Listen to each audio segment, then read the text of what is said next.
Hey, you're listening to The Partially Examined Life. We're going to do a performance of La Vida Es Sueño, Life is a Dream by Pedro Calderón de la Barca from 1636. My name is Mark Linsenmayer. I will be playing the role of Clarín. I'm Bill Youmans. I'll be playing Clotaldo. Chris Martin, Basilio. I'm Talene, Monahon. I'm playing Rosaura. I'm David Epstein. I'm playing Segismundo. I'm Erica Spyres. I'll be reading Estrella. Seth Paskin, Astolfo. Dylan Casey, Servant 1, Soldier 1. Wes Alwan, Servant 2 and Soldier 2. Just a few quick words before we start. This was recorded live with us sitting all together in a rehearsal space in New York City on April 7th, the morning after our Partially Examined Life live show. It is unrehearsed. A lot of the people here have never met each other before. I did do editing to allow people to screw up lines and redo them, but it very much captures what was actually going on in the room, including giggling, which is encouraged. This is a comedy. It's in 3 acts. It's around 30 years post-Shakespeare, so similar theatrical conventions, although there were women performing it at the time. And it's translated from Spanish. I chose the Stanley Appelbaum translation as a modern-sounding one. So hopefully you can all follow what's going on. Some of the speeches are very long. Often if there's some word or passage you're not understanding, it's because it's a little mythological reference thrown in, like Phaeton with a PH is used right in the first speech to refer to a sun god. There are also some puns that only make sense in Spanish. So if you really care about all the details, you should get a paper copy. It's the Dover Thrift Edition, and you can read all the footnotes you like.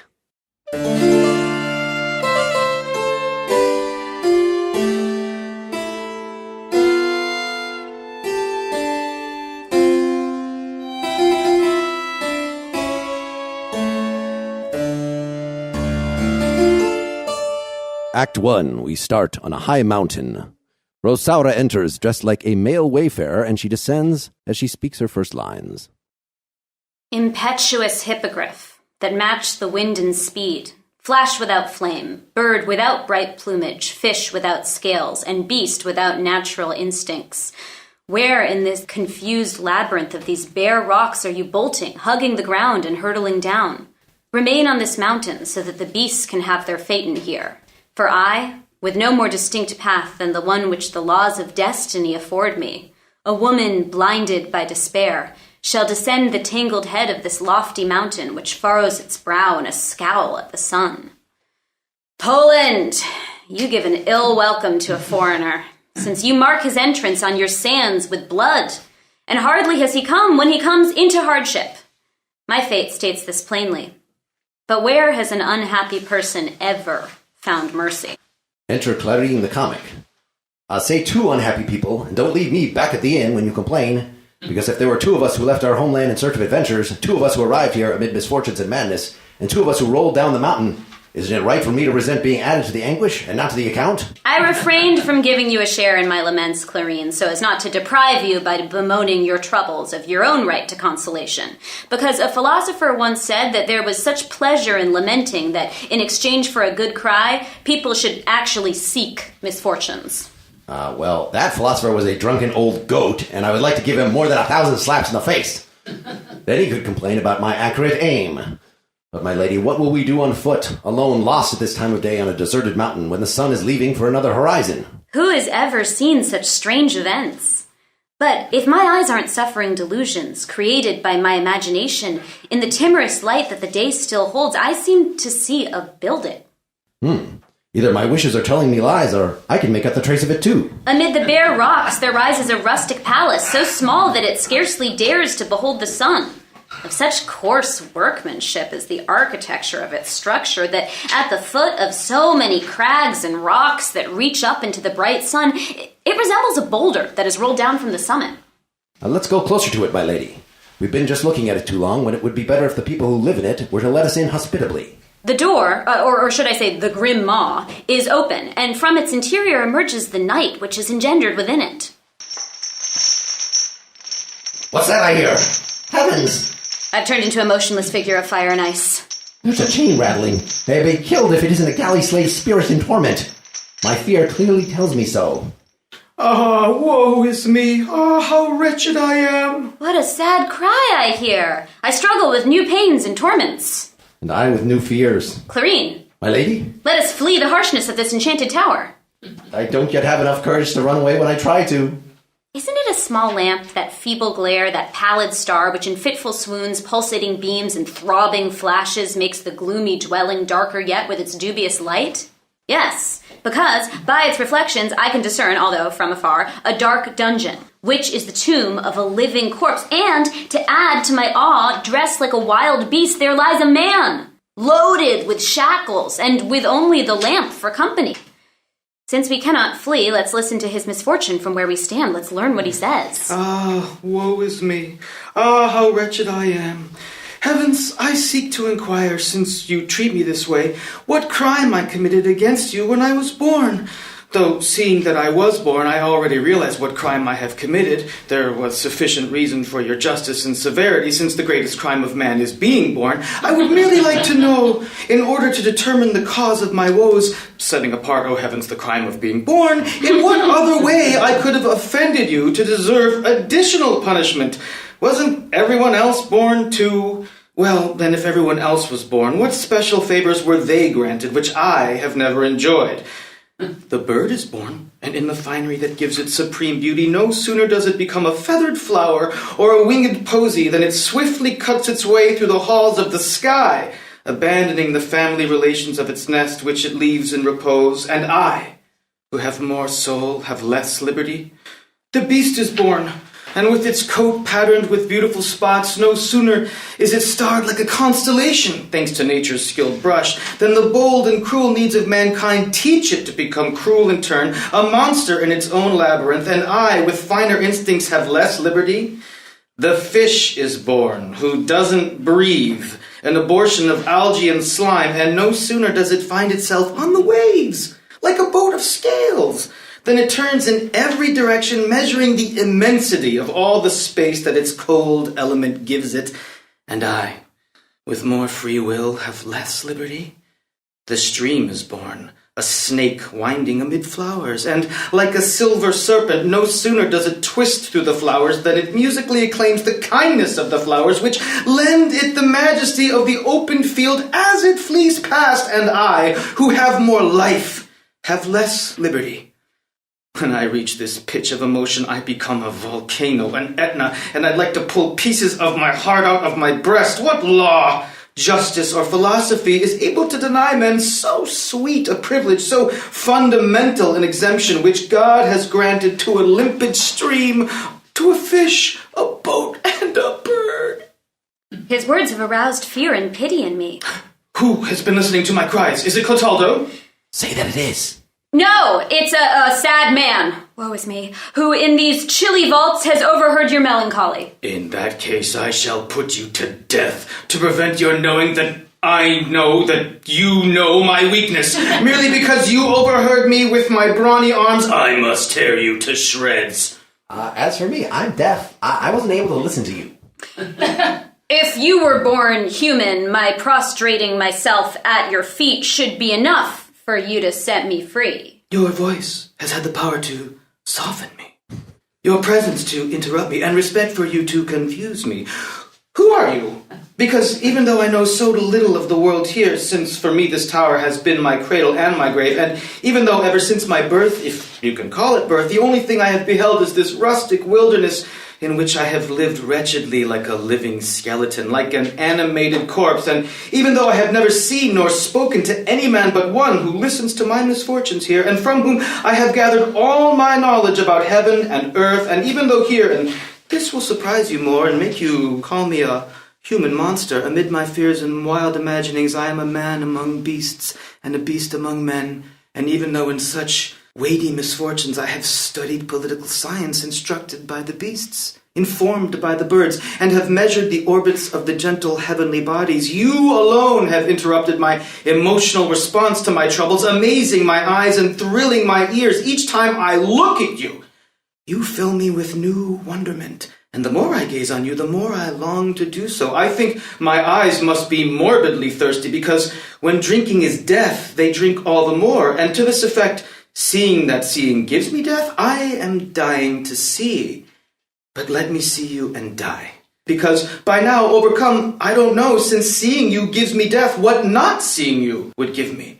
It would be something fiercer than death. Anger, frenzy, and sharp pain. It would be death. For I have calculated in severity in this way, because giving life to an unfortunate man is like giving death to a fortunate one. Awestruck at seeing you, astonished at hearing you, I don't know what I can say to you, or what I can ask you. I'll only say that heaven has guided me here today to give me consolation, if it can be consolation to an unfortunate man to see another more unfortunate. The tale is told of a wise man who once was so poor and indigent that his sole nourishment was a few herbs that he picked. Can there be another man, he said to himself, poorer and sadder than I? And when he turned his face, he found the answer, beholding another wise man who was gathering the leaves that he had discarded. I was living in this world, lamenting my fortune, and when I asked myself whether there was anyone else with a more troublous fate, you kindly gave me the answer, because on due consideration, I find that you would have gathered my sorrows to turn them into happiness for yourself. And if by chance my sorrows can soothe you to some extent, listen to them closely and take any of them that are too many for me. I am... This way, you tower guards, who either from drowsiness or cowardice have let 2 people get by and enter the secret prison. I'm upset all over again. That's Clotaldo, my jailer. My misfortunes Come! are not yet at an end. Running and with vigilance, not allowing them to defend themselves, either seize them or kill them. Treason! Guards of this tower who allowed us to enter here. Since you give us our choice, seizing us is easier. All of you, cover your faces. It's an important precaution as long as we're in here, so no one can recognize us. Are they masqueraders? You who in your ignorance have passed the bounds and limits of this forbidden place, in violation of the royal decree which orders that no one venture to examine the marvel that dwells within these boulders. Surrender your weapons and lives, or this pistol, a metal viper, will spit the penetrating venom of 2 bullets, whose fire will cause an uproar in the air.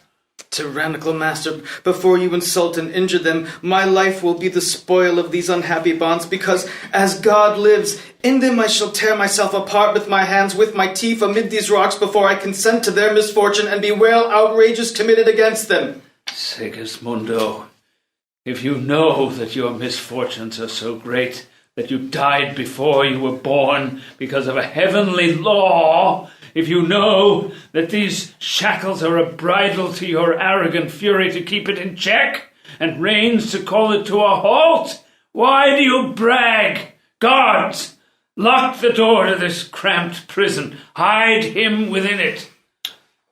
Oh, heaven! How right you are to deprive me of freedom, because I would be a titan attacking you, and in order to smash those crystals and glasses of the sun, I would pile up mountains of jasper atop foundations of stone. Perhaps it is to prevent you from piling them up that you undergo so many troubles today. Now that I've seen that my pride offended you so, I'd be a fool not to ask you humbly for my life, which lies at your feet. Let pity for me move you, for it would be exceptional severity if neither pride nor humility found favor with you. And if you aren't under obligation to humility and pride, characters who have time and again been the motive force in 1,000 morality plays, then I, neither humble nor proud, but a mix of the two, ask you to aid and protect us.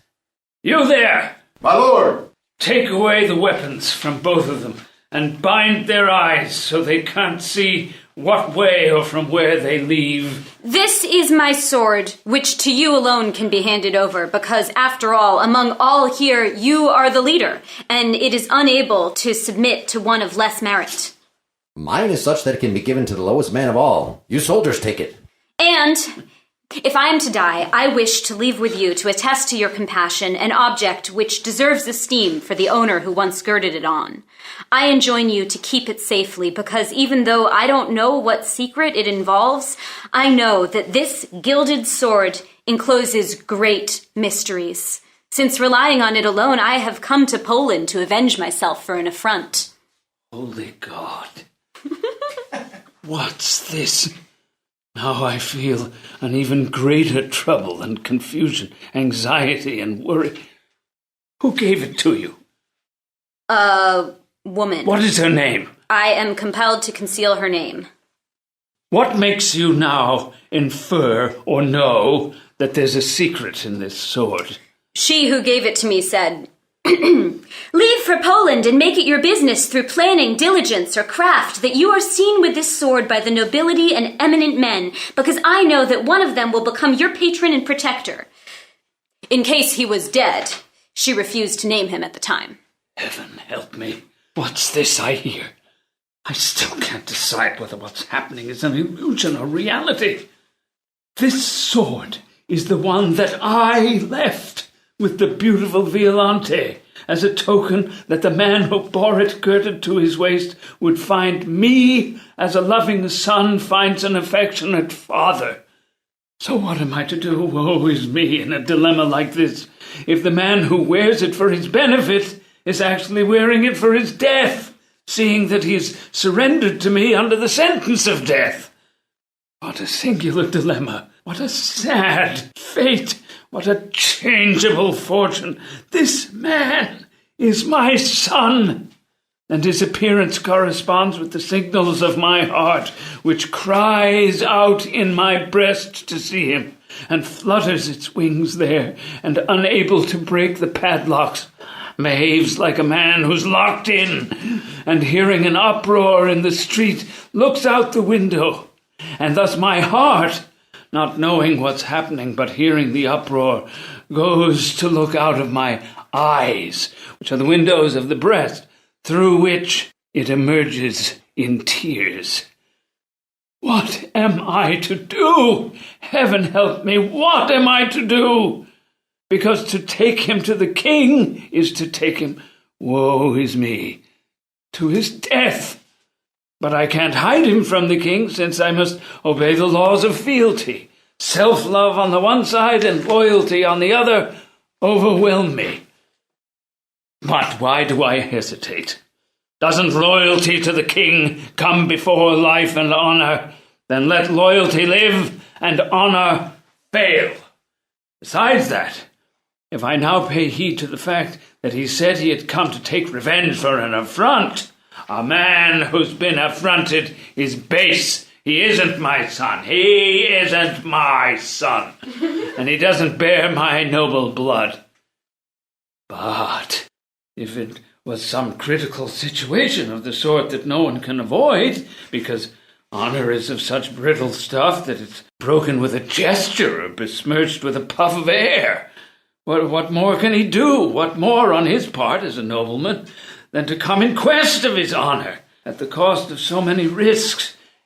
He is my son. He bears my blood, since he possesses such great merit. And so, between one hesitation and another, the most imperative course is to go to the king and tell him that the man is my son, and that he should kill him. Perhaps the very pity the king feels for my honor will place him under an obligation, and if my merits save this man's life, I'll help him take revenge for his affront. But if the king, unbending in his severity, puts him to death, he will die without knowing I'm his father. Come with me, strangers. Have no fear, none, that you will lack for company in your misfortunes. For in such uncertainty over living and dying, I don't know whose misfortunes are greater. All exit. Astolfo enters from one side, accompanied by soldiers, and Estrella from the other, with ladies in waiting. Oh, it is fitting, at the sight of your outstanding beams of light, which once were comets, that various salvos are intermingled by the drums and trumpets, and by the birds and fountains, since, with equal music and supreme wondrousness, upon viewing your heavenly presence, the birds are feathered clarions, and the trumpets are metallic birds, and thus, my lady, you are saluted by the bullets as their queen, by the birds as their dawn, by the trumpets as Pallas Athena, and by the flowers as Flora. Because mocking the day, which night is now banishing, you are dawn in gladness, Flora in peace, Pallas in war, and queen in my soul. If words must be pitted against men's deeds, you have done wrong to utter such courtly compliments when you can be given the lie by all this martial pomp, against which I now boldly struggle, because, as I believe, the flattery I hear from you doesn't suit the grimness that I see. And take note that it's a base deed, one worthy of a wild animal, mother of deceit and treachery, to throw bouquets to a woman with your lips and to kill her in your secret thoughts. You are very badly informed, Estrella, if you doubt the sincerity of my compliments, and I beseech you to hear my explanation of the reason to see if I know it. Eustorgio III, King of Poland, died, leaving Basilio as heir, as well as 2 daughters, one your mother and one mine. I don't wish to tire you with the details that are irrelevant here. Clotalene, your mother and my lady aunt, who now in a better realm enjoys a canopy of stars, was the eldest daughter, and you are hers. Eustorgio's younger daughter, my mother and your aunt, is the elegant Resisunda. May God keep her for 1,000 years. She wed in Muscovy and gave birth to me. And it is now fitting to return to the beginning again. Basilio, who by now, my lady, is yielding to universal mockery of time, and is more inclined to study than interested in woman, was left a widower without children, and you and I are claimants for this country. Now you state in your behalf that you are the daughter of his elder sister. I claim that I am a male child, and thus, even though born to the younger sister, I ought to be preferred over you. We reported to our uncle your pretensions and mine.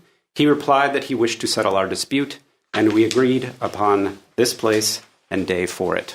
With this in mind, I set out from Muscovy and its lands. With this in mind, I arrived here, instead of declaring war on you, so that you could declare it on me. Oh, may love, that wise God, grant the common people, such accurate astrologers, may be so today in regard to us both, and that this concord may result in your becoming the queen, but the queen of my free choice, with our uncle giving you his crown for greater honor, your merit giving you its triumphs, and my love giving you its dominion. In the face of such courtly generosity, my heart displays an equal one, since I'd be glad if the sovereign monarchy were mine, merely in order to pass it to you. And yet, my love is poorly gratified by your infidelity. When I suspect, despite all you say, that your words are belied by that portrait hanging on your breast.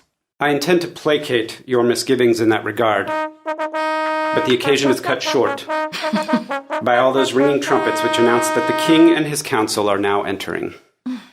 Basilio enters with a retinue.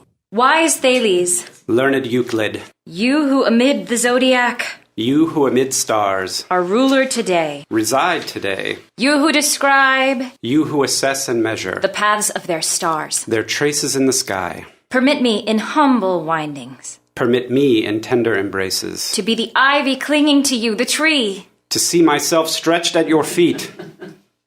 Niece and nephew, embrace me, and be assured, since faithful to my loving command, you have come here so affectionately, that I shall leave neither of you lamenting, and that you will be treated with equity. And so, while I make a confession, succumbing to an excessive burden, I merely ask you on this occasion for silence, because astonishment will ensue from the very events.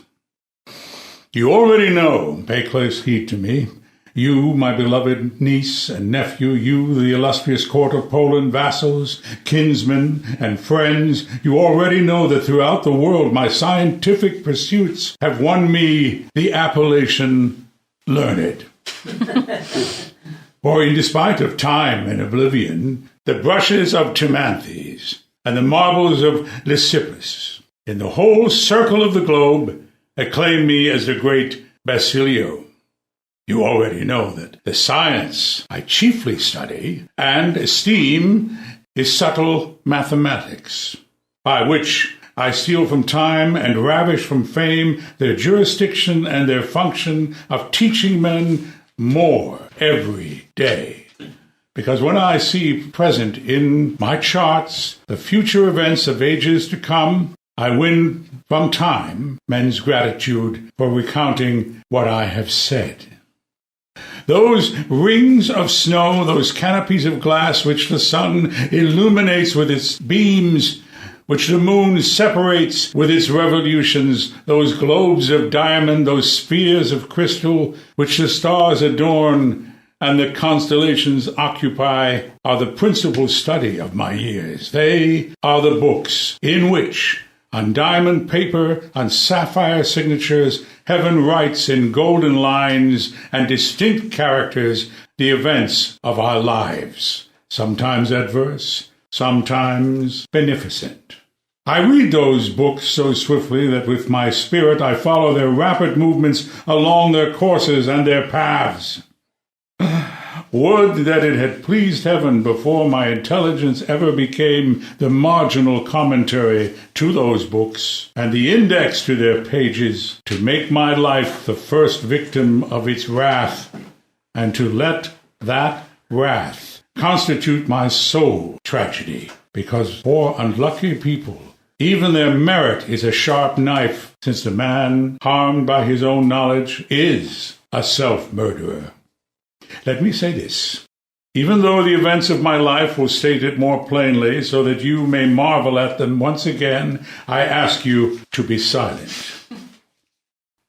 By Corylline, my wife, I had an unlucky son, during whose gestation the heavens exhausted their miracles even before he emerged into the lovely light from the living grave of the womb, because birth and death are similar. Infinite times his mother, amid the visions and delirium of dreams, saw her entrails being burst by a bold monster in human shape. Died in her blood, he was killing her, born to be the human viper of the age. The day of her delivery arrived, and the forecast coming true, because evil forecasts never lie, or if so, only belatedly, he was born at such an astrological conjunction that the sun, tinged with its blood, was fiercely entering into a joust with the moon and with the earth for their barrier. The two celestial lamps were struggling light to light, since one cannot say hand to hand. The greatest, most terrifying eclipse ever suffered by the sun from the time when it bloodily bewailed the death of Christ. And this one, because the globe, drowned in living flame, seemed to be suffering its final paroxysm. The sky was darkened. Buildings shook. The clouds rained stones. The rivers ran blood. Under this fatal planet or sign, Segismundo was born, giving an indication of his nature, because he killed his mother. By this cruelty he was saying, I am a man, since I am already beginning to repay kindness with evil. I, referring to my books, found in them and in all things that Segismundo would be the most insolent man, the most cruel prince, and the most impious monarch, through whom his kingdom would come to be fragmented and divided. A school for treason, an academy for vice, and that he, carried away by his fury amid fearful crimes, would one day set his foot on me, and that I, surrendering, would find myself groveling before him. With what anguish I say this, the gray hairs of my head serving as a carpet to his feet. Who doesn't believe in coming harm, especially in harm that has been revealed to him by his own studies, in which case self-love plays an additional part? Well, I, lending credence to soothsaying fate, which forecast harm to me in dire predictions, decided to lock up the wild beast that had been born, to see whether a wise man can prevail over the stars. It was announced that the prince was stillborn, and as a precaution, I had a tower erected amid the rocks and crags of those mountains where light has scarcely found a way in, because their rugged obelisks bar its entry. The severe penalties of the law which in public edicts ordered that no one should enter a forbidden place in the mountains or occasioned by the reasons I have stated. There Segismundo lives, wretched, poor, a captive, where only Clotaldo has spoken to him, kept him company, and seen him. Clotaldo has taught him sciences, and he's instructed him in the Catholic religion, being the only witness to his misery. Now, in all this there are three factors at play. One, people of Poland, is that I love you so much that I wish to free you from oppressive service to a tyrannical king, because one who would place his homeland and his realm in such peril wouldn't be a kindly king.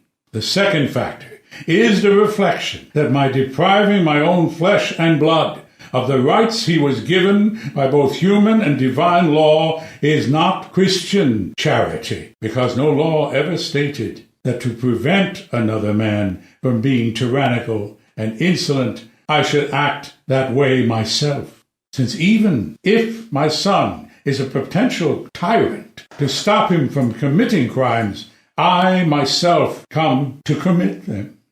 The third and final factor is the realization that it was a tremendous mistake to lend an easy credence to the prediction of events. Because even if his nature is inclined toward outrages, perhaps it won't overcome him. Since even the most dire fate, the most violent inclination, the most evil planet, merely dispose our free will in a certain direction, but never compel it in that direction. And so, what with one reason and another, in my vacillating meditations, I hit upon a solution of such a kind that it will numb your senses. Tomorrow, without his knowing that he is my son and your king, I shall place Segismundo, for that is his name, on my throne, beneath my canopy, in short, in my place, where he will govern and rule you, and where all of you submissively will swear obedience to him. Because by doing this, I achieve three things with which I respond to the three other factors that I mentioned. First, if he is prudent, sane, and beneficent, and completely gives the lie to the prophecy that said all those things about him, you will enjoy the presence of your natural prince, who has been the courtier of mountains and neighbor to their wild animals. Second, if he haughtily, boldly, insolently, and cruelly gives free rein to his vices and they run away with him, in that case I shall have mercifully complied with my obligations, and by dispossessing him at that time, I shall be acting like an unconquered king, since returning him to his prison will not be cruelty, but a punishment. Third, if the prince is really as I have just stated, out of my love for you, my vassals, I shall give you monarchs more worthy of the crown and scepter. For they will be my niece and nephew, as I join together their separate claims and brought into agreement by the sacrament of marriage, they will both have what they have deserved. This I command you as king. This I ask of you as a father. This I request of you as a philosopher. This I state to you as an elderly man. And if Seneca of Spain once said that a king is the humble slave of his commonwealth, this I beseech of you as a slave. If it is my due to reply, since I have indeed been the man with most at stake here, let Segismundo appear, because it is enough that he is your son. Give us our prince. We already request as our king. Vassals, for these kind words I thank and esteem you. Escort to their rooms these two props of my old age, for tomorrow you shall see him. Long live the great King Basilio! All exit. Before Basilio completes his exit, Clotaldo, Rosaura, and Clarín entered, and Clotaldo detains Basilio. May I speak with you? Clotaldo, a hearty welcome to you. Even though my arrival in your presence necessarily implies that I have come well. This time, sire, a sad and malignant fate violates the privilege of the law and the good manners of custom. What's wrong with you? Sire, it's a misfortune that has befallen me just when I had the right to consider the event as the greatest cause for rejoicing. Go on. This handsome youth, whether through boldness or carelessness, entered the tower, sire, where he caught sight of the prince. And he is on that... Fret, Clotaldo. If it had occurred on any other day, I confess that I would have been sorry for it. But now I have divulged the secret, and it doesn't matter that he knows it. Seeing that I have told it, see me later, because I have many things to inform you about, and many for you to do for me, because let me tell you, you are to be the agent of the greatest event in the history of the world. As for these captives, in order that you don't end up imagining that I am punishing them for your carelessness, I pardon them. Great Lord, may you live 1,000 centuries. Heaven has improved my lot. Now I won't report that he's my son, seeing that I can exonerate him. Wandering strangers, you are at liberty. I venerate your feet with 1,000 kisses. And I validate them because between friends, a few letters and a word make no difference. My lord, you have given me my life, and since I am alive on your account, I shall eternally be your slave. It wasn't life that I gave you, because when a man of good birth has been affronted, he's not alive. And since you have come to take revenge for an affront, as you yourself have told me, I haven't given you life, because you didn't come here with it. For a vile life is no life at all. With these words, I'll stir him to action. I confess that I don't have life, even though I receive it from you. But with my revenge, I shall leave my honor so clean that afterwards my life, trampling all dangers, will seem to be a gift from you. Take back this burnished steel that you were wearing, or I know it is sufficient who died in the blood of your enemy to avenge you, because steel that once was mine, I mean, just this moment, this while that I've had it in my keeping, will be able to avenge you. In your name, I gird it on for the second time, and on it I swear my revenge, no matter how powerful my enemy may be. Is he very much so? So much so that I won't tell you his name. Not because I wouldn't trust your prudence with even greater things, but in order that your partiality toward me, which I wonder at in seeing your kindness, won't turn against me. On the contrary, you'd be winning me over by telling me, because it would mean preventing me from aiding your enemy. Oh, if only I knew who he was. So that you won't think I hold your confidence so cheaply, let me tell you that my opponent is none other than Astolfo, Duke of Muscovy. I can't abide this grief, because known it is greater than when I just imagined it. Let us look into the matter further. If you are a Muscovite born, the man who is your natural lord can't really have affronted you. So return to your homeland and abandon this ardent desire which will destroy you. I know that even though he was my prince, he did actually affront me. He couldn't have, even if he insolently slapped your face. Oh, heavens. The affront to me was greater yet. Then tell me what it was, because you can't say any more than I imagine. I would tell you, but I don't know what respect for you as I behold you, what affection for you as I venerate you, what esteem for you as I attend you makes me lack the courage to tell you that these external trappings of mine are a riddle, because the one they clothe isn't what he seems.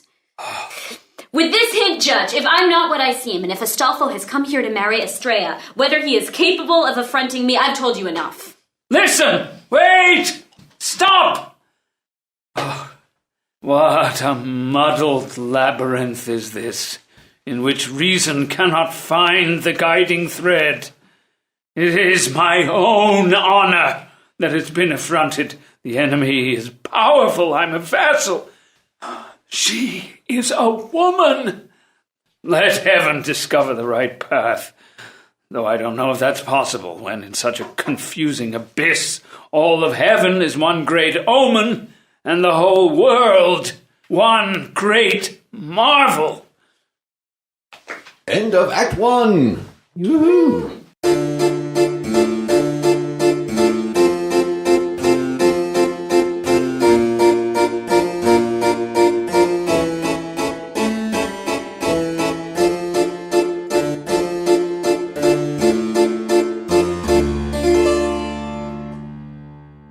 We now begin Act 2. Enter Basilio and Clotaldo. Everything you ordered has been carried out. Tell me how things went, Clotaldo. It was this way, sire. With the soporific potion, filled with various compounds that you ordered to be brewed, mingling into it the power of certain herbs whose tyrannical force and secret strength deprives, robs, and dispossesses a man of his reasoning powers so drastically that he remains a living corpse, and whose violence puts him to sleep and takes away his senses and abilities. There's no need for us to debate whether such things are possible, because experience, sire, has informed us of it so often. And it's been verified that the medical art is full of natural mysteries, and that there's no animal, plant, or stone that doesn't possess given powers. And if our human cunning is able to concoct 1,000 poisons capable of killing, what wonder is it if, once their violence is mitigated, since there are poisons that can kill, there should be poisons that could put a man to sleep? Setting aside such doubts as to the possibility of such an occurrence, since it's already been proved by reasoning and evidence, to return to the case before us.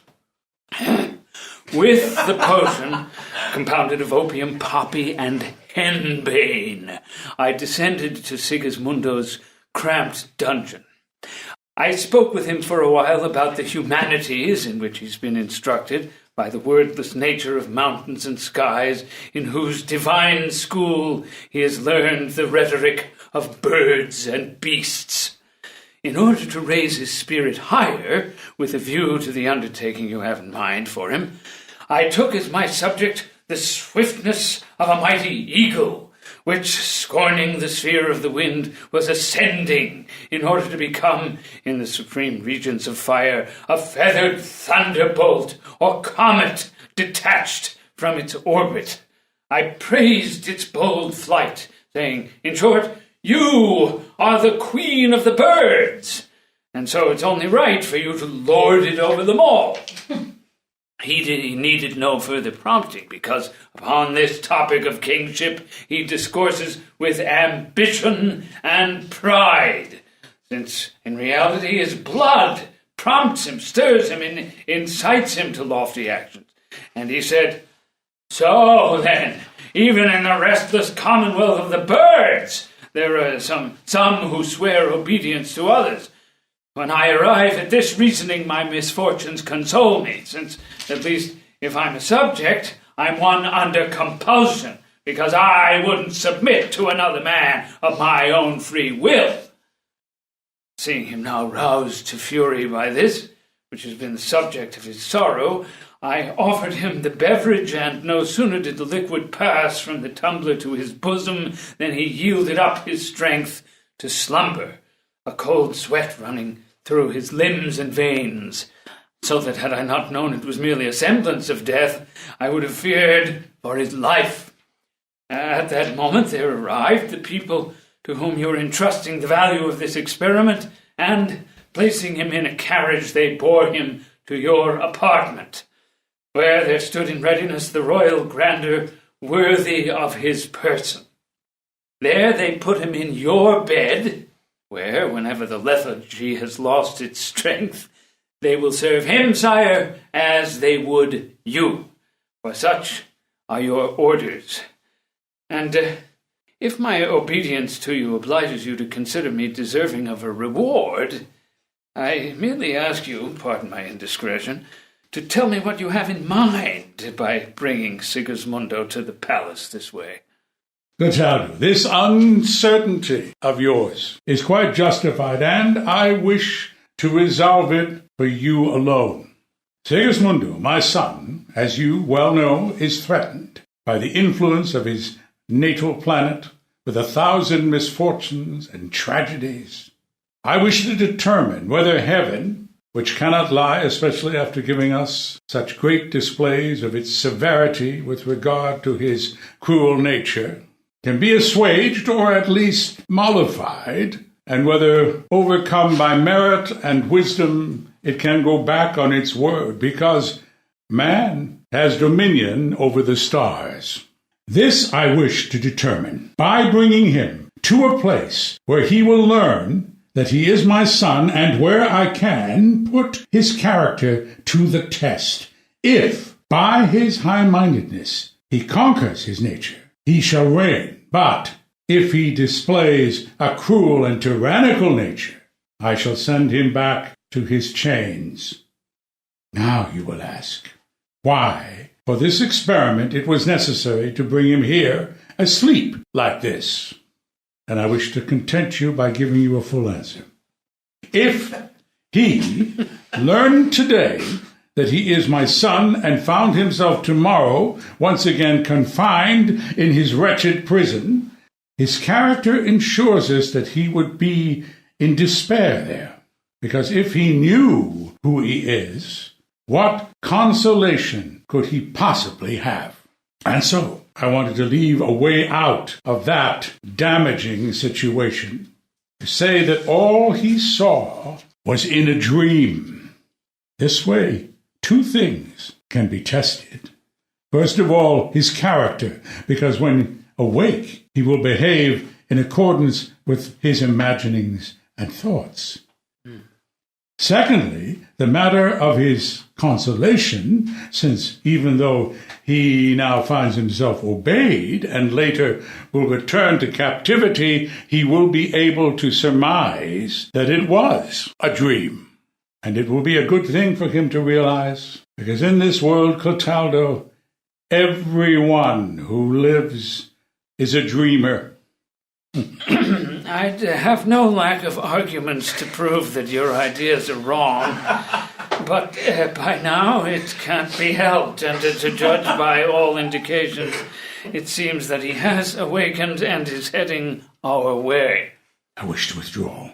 You, as his tutor, go to him, and by telling the truth, release him from all the confusion that will besiege his judgment. In short, you give me permission to tell him? Yes. Because maybe when he knows the truth, he'll recognize the danger he's in and will conquer himself more readily. Exit Basilio. Enter Clarín. At the cost of a few blows that my coming here cost me, dealt by an auburn-haired halberdier whose beard sprouted out of his livery, matching it in color, I shall observe all that goes on. Because there's no window view of a street celebration that you cannot be so sure of finding as the one that, without asking a ticket dispenser for it, a man carries along with himself. Because at every festival, even if penniless and wiped out, his own nerviness provides him with the place at the window. This is Clarín, the servant of that woman. Oh, heavens! Of the woman who, dealing in bad luck, has imported an affront against me into Poland. Clarín! What's new? The news is, my lord, that your great clemency, prepared to avenge Rosaura's affronts, has advised her to wear appropriate clothing. And rightly so, to avoid any appearance of wantonness. The news is also that, changing her name and shrewdly calling herself your niece, she has had so much honor heaped upon her today that she is now residing in the palace as a lady-in-waiting to the illustrious Estrella. It's only right that once and for all she should receive honor on my account. Further news? She's waiting for the proper time and opportunity to come when you'll take action in behalf of her honor. I call that a reliable expectation, because eventually time itself will take those measures. More news? She's being entertained and served like a queen on the strength of being your niece. And furthermore, though I arrived along with her, I'm starving to death, and no one is paying any attention to me, despite the fact that my name, Clarín, means clarion, and that if such a clarion blows, it might tell all that's going on to the king, Astolfo, Estrella, because a clarion and a servant are two things that are extremely mismatched with secrecy.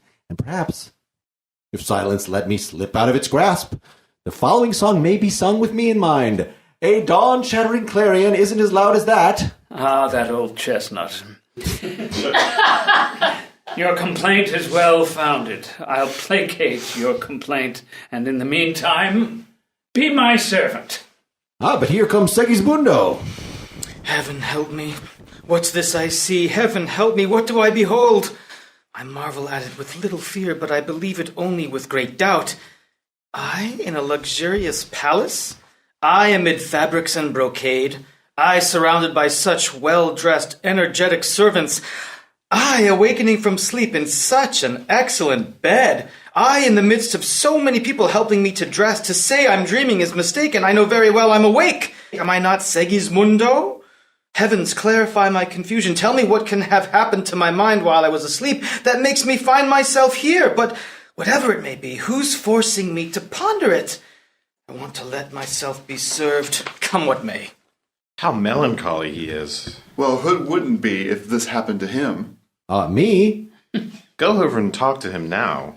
Should they sing another song? No, I don't want them to sing anymore. Since you're so distraught, I wanted to entertain you. I don't need to divert my sorrows with their voices. Martial music is the only kind I've enjoyed hearing. Your Highness, great lord, give me your hand to kiss, because my humble self must be the first to exhibit that obedience. You are Clotaldo, then how is it that the man who mistreats me in prison treats me with such respect? What's going on here with me? In the great confusion that your new condition causes you, your mind and reason will suffer 1,000 doubts. But I now wish to rid you of all of them, if possible, because, sire, you ought to know that you are the Crown Prince of Poland. If you have lived in hiding and retirement, it was in obedience to the severity of fate, which promises 1,000 disasters to this realm at such a time as the laurel of sovereignty wreathes your noble brow here. But in the firm belief that your good sense will make you cancel the planet's decree, because a high-minded man can resist them, you have been brought to the palace from the tower in which you were dwelling, while your spirits were overcome by sleep.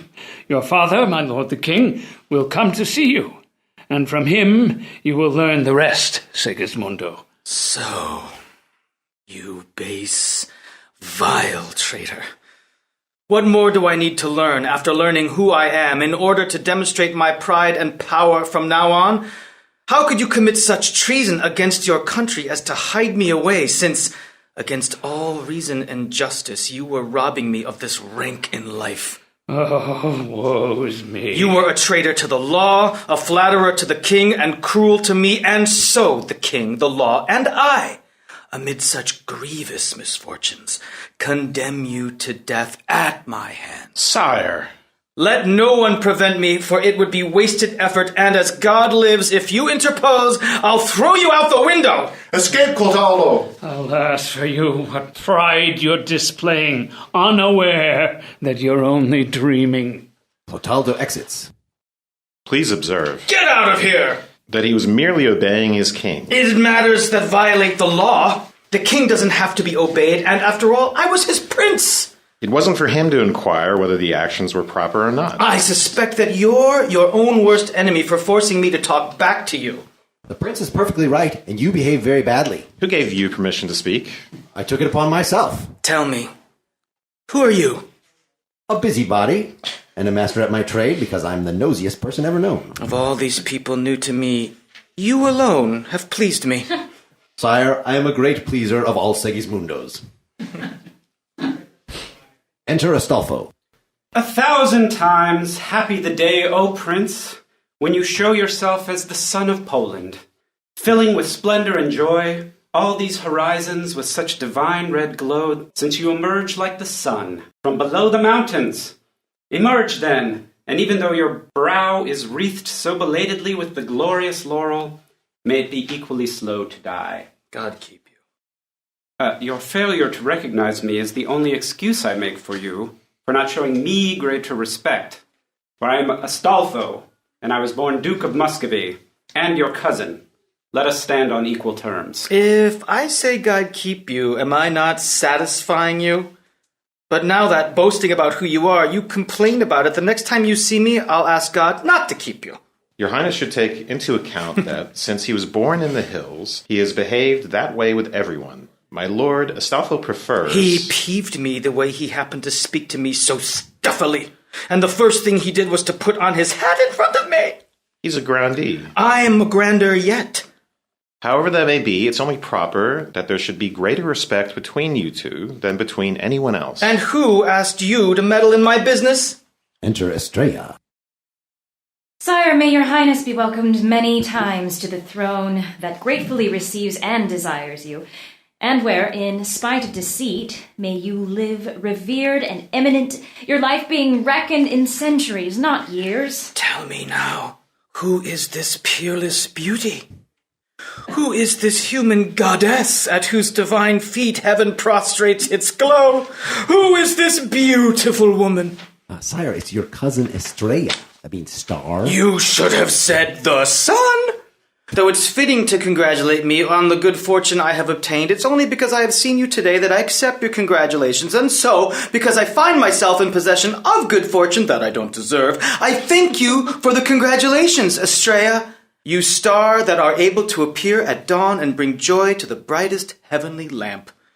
What work do you leave for the sun to do if you rise with the day? Allow me to kiss your hand, from whose snowy goblet the air drinks whiteness. Be a more refined courtier. If he takes her hand, I am ruined. I know how grieved Astolfo feels, and I'll prevent this. Sire, take note that it isn't right to be so forward, especially when Astolfo is... Didn't I tell you not to meddle in my business? I'm only saying what's right. As for me, all of this is making me angry. Nothing seems right to me if it goes against my grain. But I, sire, have heard you say that it's proper to follow righteousness when obeying and serving. You've also heard me say that I'm capable of hurling from a balcony anyone who nags at me. That can't be done to men of my station. Oh, no? By God, I've got to try it out. He's picking him up. He's going out. Oh. Oh, my Lord. What did I just see? Everyone come help! He fell from the balcony into the sea. As God lives, it was possible. Please reflect more calmly on your drastic actions, because just as great a gulf between man and beast is the gulf between mountain and palace. Well, if you persist so drastically in speaking from your heart, maybe you won't find a head to perch that hat of yours on. Exit Astolfo. Enter King Basilio. What's been going on here? Nothing. A fellow annoyed me, and I threw him from the balcony. Be warned, it's the king. On the very first day, your coming cost a life so soon. He told me it couldn't be done. I won the bet. I'm very sorry, Prince, that on my coming to see you, thinking I'd find you forewarned and triumphing over your fate and planets, I should see you behaving so violently, and that the first deed you have done on this occasion should be a dire murder. How can I now go to you lovingly and offer you my arms when I know that your prideful embrace has learned how to kill? Who has ever seen unsheathed the dagger that dealt a mortal blow and not been afraid? Who has seen the blood-stained place where one man has killed another and not felt grief? For even the strongest man yields to his human nature. And so, seeing that your arms were the instrument of his death, and gazing on the blood-stained place, I withdraw from your arms, and even though I intended to circle your neck in loving embrace, I shall go away without it because I fear your arms. I can get along without it, just as I've done up till now, because when a father is capable of showing such severity to me that he thrusts me from his side into an unpleasant way of life, raising me like a wild animal, treating me like a monster, and seeking my death, it hardly matters at all that he refuses to embrace me after he has deprived me of human status. I wish it had pleased God in heaven that I had never given you life at all. Then I wouldn't have heard your voice or seen your rashness. If you had never given it to me at all, I'd have no complaint against you. But since you did, I do. For having deprived me of it, because whereas giving is the noblest, most outstanding thing a man can do, it's all the more despicable to give and then take back that gift. It's a fine way you have of thanking me for finding yourself changed from a humble, poor prisoner into a prince. Well, for all that, why should I thank you? You tyrant over my free will. If you're old and feeble, what will you give me when you die? Will you give me any more than what's coming to me? You're my father and my king, so that all this grandeur is given to me by nature in accordance with her laws. Thus, even if I now have this rank, I'm not obliged to you for it, and I can ask you for a reckoning of the time during which you deprived me of freedom, life, and honor. So you should thank me for not trying to collect from you, since you are in my debt. You're an insolent barbarian. Heaven has kept its word, and so it is to heaven that I appeal. You prideful, conceited man. And even though you now know who you are, and the delusion has been lifted from you, and you find yourself in a place where you take precedence over all others, pay close heed to my admonition to be humble and tractable, because you may just be dreaming, even though you think that you're awake. Basilio exits. I may just be dreaming, even though I think I'm awake. I'm not dreaming, because I feel and believe that which I was and that which I am. And even though you regret it now, there's not much you can do about it. I know who I am, and even if you sigh and grieve, you won't be able to undo the fact that I was born heir to this crown. And if you saw me formerly a prisoner of my shackles, it was because I didn't know who I was. But now I have been informed as to who I am, and I know that I'm a hybrid of a man and beast. Enter Rosaura, attired as a lady-in-waiting. I come here in Estrella's train, and I mightily fear meeting Astolfo, because it is Clotaldo's wish that he not know who I am and not see me, because he says it's essential to my honor. And I'm trusting Clotaldo with the results, since I thankfully owe to him the protection of my honor and life here. What has given you the most pleasure of everything you've seen and wondered at today? Nothing dumbfounded me, because I have foreseen it all, but if I were to wonder at anything in the world, it would be the beauty of woman. I read once in the books that I had that the creation that cost God the greatest effort was man, because he is a world in miniature, but now I suspect that it was a woman, since she has become a heaven in miniature and contains as much more beauty than man as the difference between heaven and earth, and even more, if she's the one I now espy. The prince is here, I shall withdraw. Listen, woman, stop where you are. Don't let sunset follow immediately upon sunrise by escaping after your first step. Because when sunrise and sunset are joined, the light with the cold darkness, you will no doubt cause the day to be telescoped. But what's this I see? I both doubt and believe what I'm seeing. I have seen this beauty before. I have seen this pomp, this grandeur locked up in a cramped prison. Now I have found my life. Woman, for that name is the greatest compliment a man can pay. Who are you? Because though I haven't seen you, you owe me thanks for worshipping you, and I recognize you by some strong conviction so that I'm sure I've seen you before. Who are you, beautiful woman? I must dissemble. I am an unhappy lady-in-waiting of Estrellas. Don't say that. Say the sun, from whose flame that Estrella star lives, since she received splendor from your beams. In the realm of fragrances, I have seen the divine rose presiding over the common flowers as their empress because of her greater beauty. Among precious stones, I have seen the learned academy of their minds preferred the diamond, named their emperor because of its greater brilliance, in that beautiful parliament of the inconstant commonwealth of the stars. I saw in first place as king of the stars the evening star. When, amid the sublime orbits, the sun summoned the planets to a parliament, I saw him take precedence, since he was the chief oracle of the day. Then, seeing that among the stars, stones, planets, and flowers, the most beautiful are preferred, how is it that you have come to serve a woman of lesser beauty, while you, as the more beautiful and lovely one, are the sun, evening star, diamond, star, and rose? Enter Clotaldo. I wish to pacify Segismundo, because after all I raised him. But what's this I see? I venerate your kindness. Let my silence be an eloquent reply when reason is so sluggish. Sire, the best speaker is the one who is most silent. You may not withdraw. Wait! How can you wish to leave my mind in the dark this way? I request of your highness permission to go. To leave so impetuously is not asking for permission, but seizing it. Well, if you won't grant it, I hope to seize it. You'll make me change from courteous to coarse, because resistance is a better poison to my patience. Well, even if that poison filled with fury, harshness, and rage should overcome your patience, it wouldn't dare. It couldn't overcome your respect for me. Merely to see whether I can do it, you'll make me lose my fear for your beauty, because I'm greatly inclined to perform the impossible.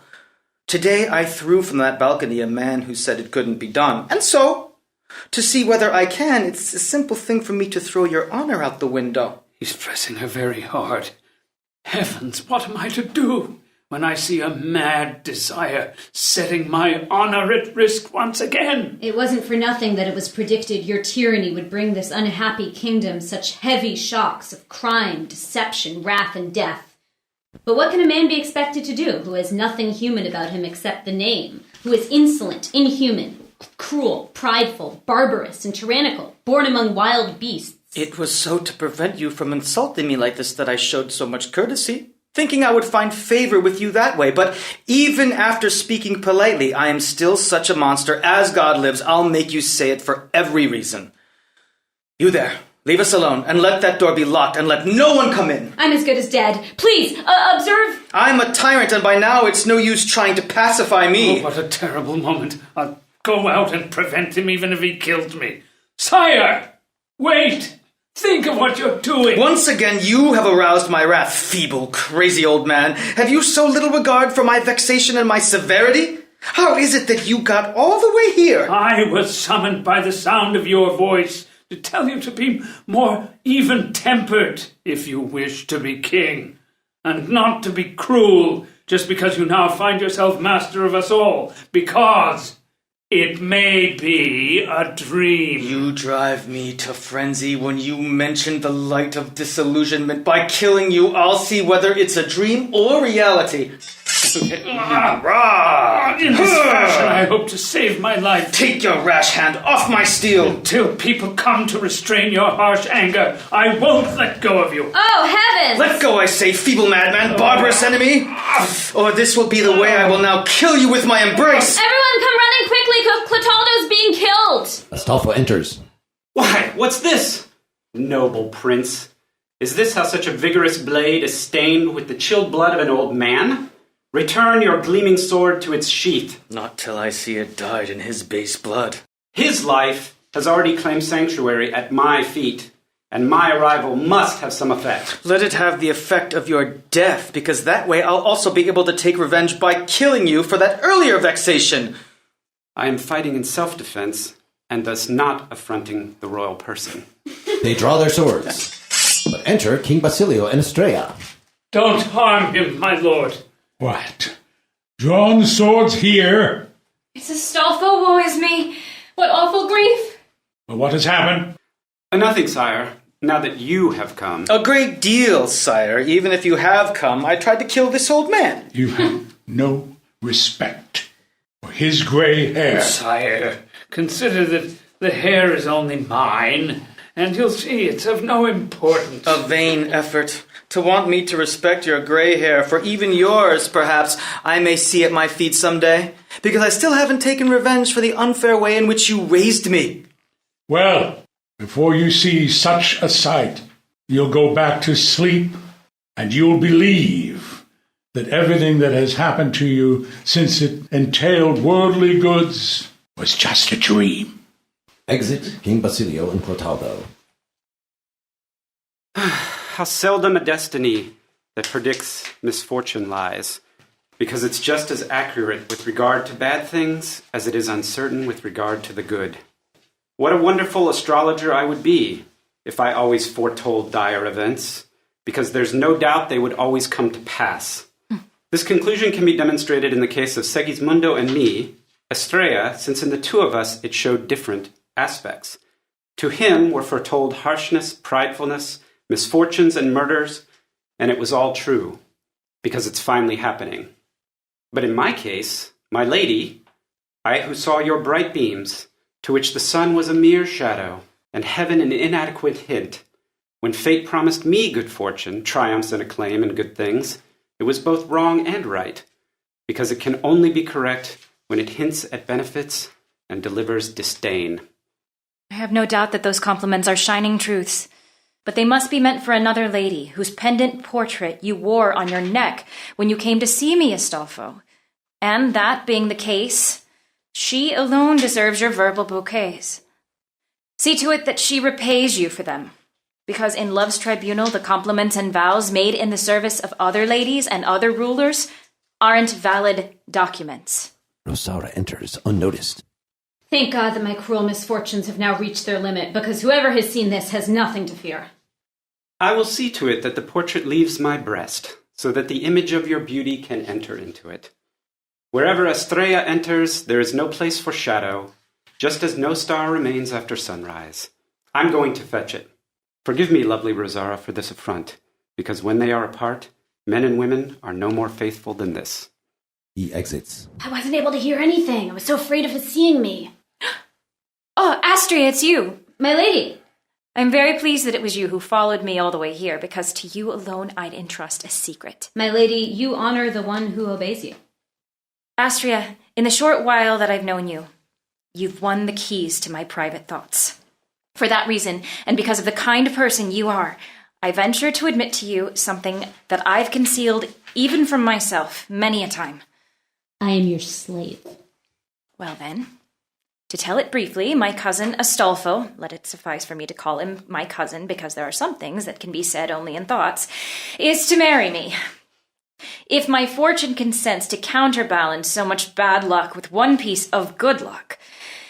I was grieved that on the day we met, he was wearing around his neck the portrait of a lady.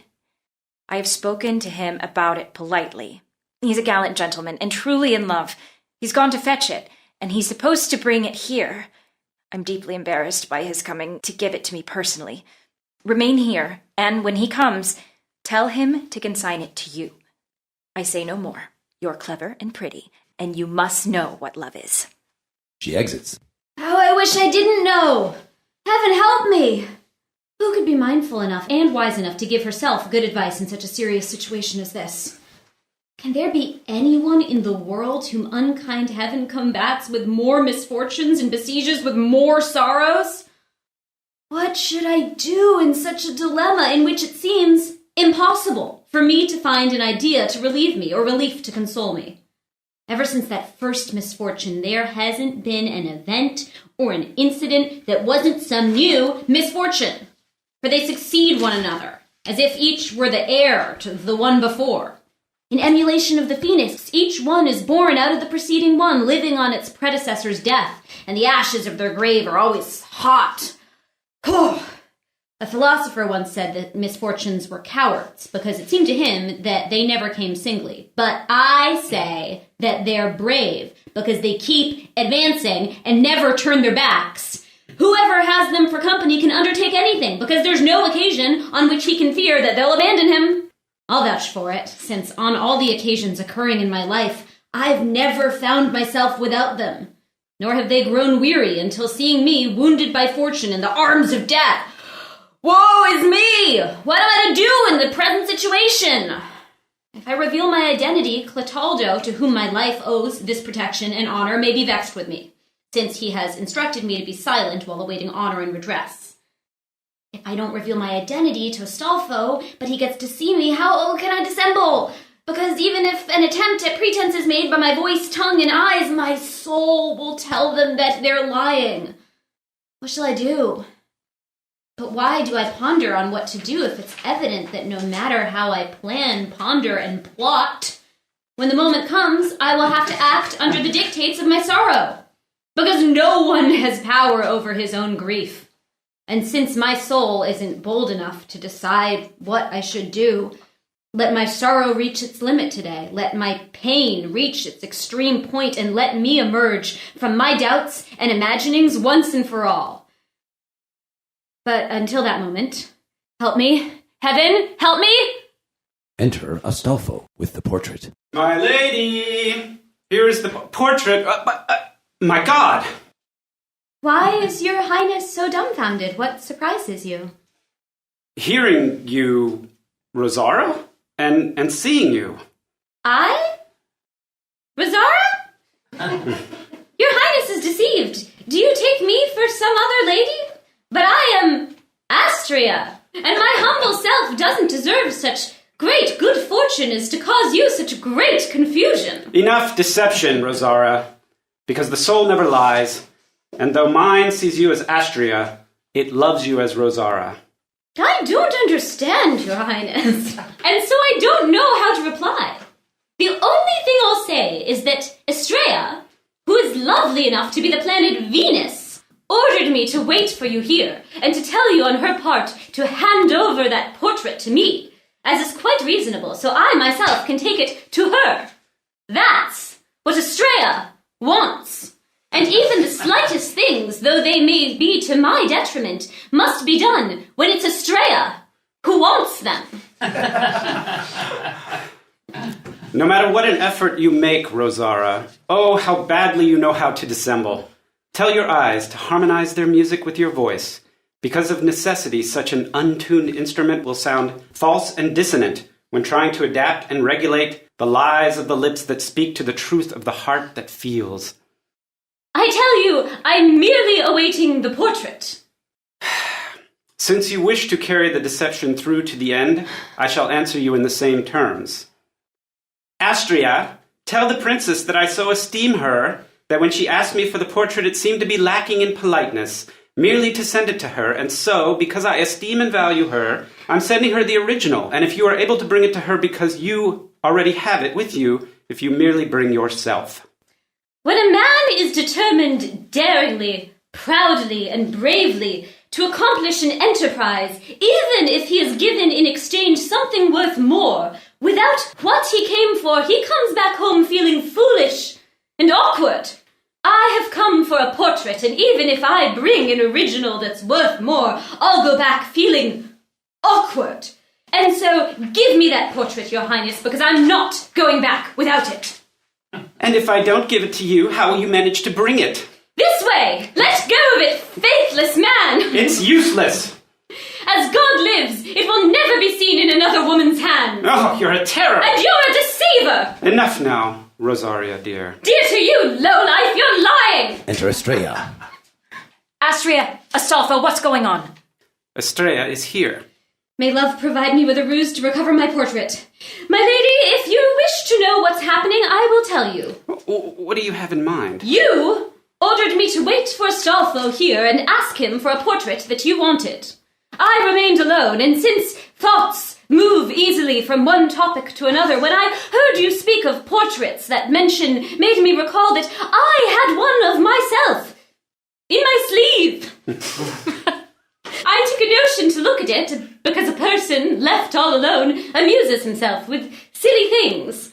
It fell out of my hand onto the floor. Astolfo, who was coming to hand over to you that of another lady, picked it up and was so reluctant to give the one you asked him for that, instead of giving one, he wanted to take two.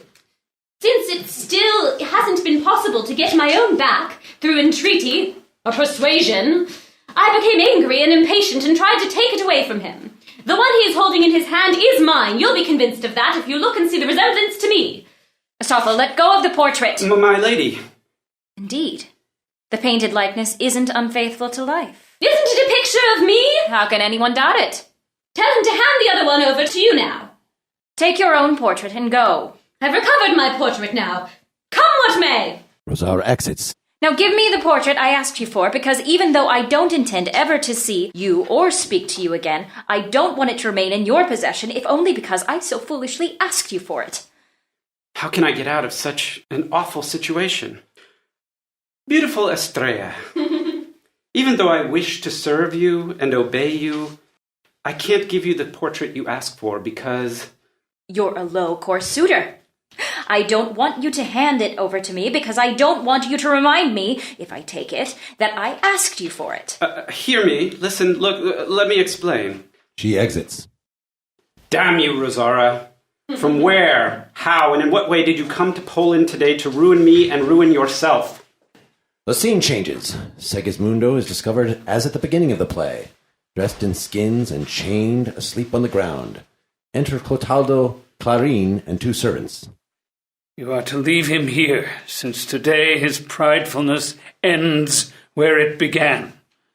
I am reattaching the chain the way it was. Don't wake up, Segismundo, to see your downfall, your change of fate, because your glory was a pretense, a shadow of life, and a will-o'-the-wisp.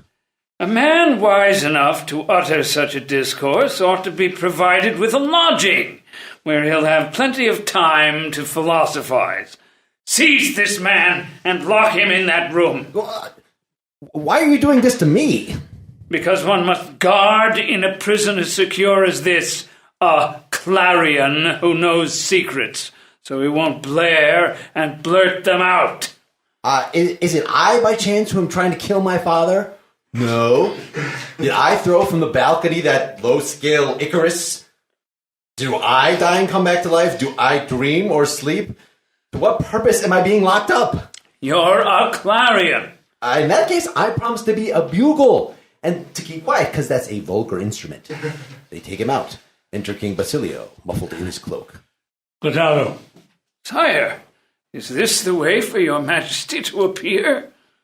My foolish curiosity to see what's happening here to Segismundo, woe is me, brings me here in this fashion. Behold him there, brought back down to his lowly condition. Alas, unfortunate prince born at an unhappy hour. Go over and awaken him. Now, because that narcotic he drank has lost its strength and power. He's restless, sire, and he's saying something. What can he be dreaming of now? Let's listen. A prince is only being merciful when he punishes tyrants. Let Clotaldo die at my hands. Let my father kiss my feet. He threatens me with death. And me with severity and insult. Plans to take my life. He intends to make me fall at his feet. Let my matchless worth sally forth onto this spacious grounds of the great theatre of the world, so that my revenge may be adequate. Let everyone see Prince Segismundo triumphing over his father. But woe is me! Oh, where am I? You mustn't see me. You know what you must do. I'm going over there, where I can listen to you. Is this perchance me? Am I the one, a captive in irons, finding myself in this condition? Aren't you my tomb tower? Yes. God help me, all the things I dreamt. It's my duty to go and disillusion him now. Is it already time to get up? Yes, it's already time to get up. Must you spend the whole day sleeping from the time when I followed that flying eagle with my laggard sight and you remained here? You've never awakened? No, nor have I awakened even now, Clotaldo, because As far as I can tell, I'm still asleep. And I'm not far wrong, because if what I saw palpably and surely was just a dream, what I see now is probably doubtful, and it wouldn't be a surprise that, if I see clearly while asleep, I should dream while awake. Tell me what you dreamt. Since it was a dream, I won't say what I dreamt, Clotaldo, but what I saw. I awoke and found myself, what flattering cruelty, in a bed that, with its tints and colors, might have been the flowery cot woven by the springtime. There, 1,000 noblemen, submissive to me, called me their prince, and offered me finery, jewels, and clothes. You yourself changed the numbness of my senses into joy when you told me of my good fortune, because even though I am here like this, I was the Prince of Poland. You must have given me a good reward for the news. Not very good. Calling you a traitor, with a rash, strong heart, I tried twice to kill you. So harsh with me. I was lord over all, and I was taking revenge on all. I loved one woman alone. I believe that really happened, because everything else has vanished, but that love alone stays with me. Exit King Basilio. The king has departed, touched by what he heard him say. Since we've been speaking about that eagle, when you slept, you dreamt of empire. But even in dreams, it would have been proper at that time to honor the man who raised you with such great pains, Segismundo, because even in dreams, good deeds are never wasted. He exits. It's true, then. Let me restrain my fierce nature, my fury, my ambition, in case I ever dream again. And I will, since we exist in such a peculiar world that living is merely dreaming. And the experience teaches me that the man who lives dreams his reality until he awakes. The king dreams that he's king and lives in that deception, giving orders, making decisions, and ruling. And that acclaim which he receives as a loan is written on the wind and changes into ashes by death. Oh, great misfortune. To think that there are people who try to reign knowing that they must awaken in the sleep of death. The rich man dreams about his riches, which causes him greater worries. The poor man dreams that he's suffering his misery and poverty. The man beginning to thrive is just dreaming. The man who toils and strives is just dreaming. The man who affronts and injures is just dreaming. And to sum up, in this world, all men merely dream what they are, though no one realizes it. I'm dreaming that I'm here, laden with these shackles, and I dreamt that I found myself in another, more flattering condition. What is life? A frenzy? What is life? An illusion, a shadow, a fiction, and our greatest good is but small. For all of life is a dream, and even dreams are dreams. End of Act 2!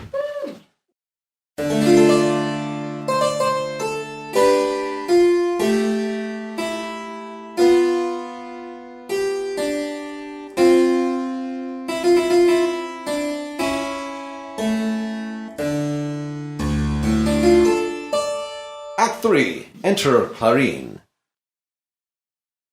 In an enchanted tower I live a captive because of what I know. What will they do to me for what I don't know, if they've killed me for what I do know? To think that a man with a hunger like mine should have such a living death. I feel sorry for myself. Everybody will say, I readily believe it. And it can be readily believed, because to me, this silence doesn't suit the name Clarion. I'm unable to remain silent. The only ones keeping me company here, if I'm correct in saying it, are spiders and mice. Just see what sweet-voiced goldfinches. After my dreams from last night, I have my sad head filled with 1,000 shawms, trumpets and delusions, processions, crosses, and flagellants, and some of them march upward, and others march downward. Some of them faint away when they see the blood streaming from others, but I, to tell the truth, am fainting away from not eating, because I find myself in a prison in which every day I read the philosopher Nicomedes, like no come, like no eat. And every night I read about the Nicene Council, like Nicene. These are, I amuse myself.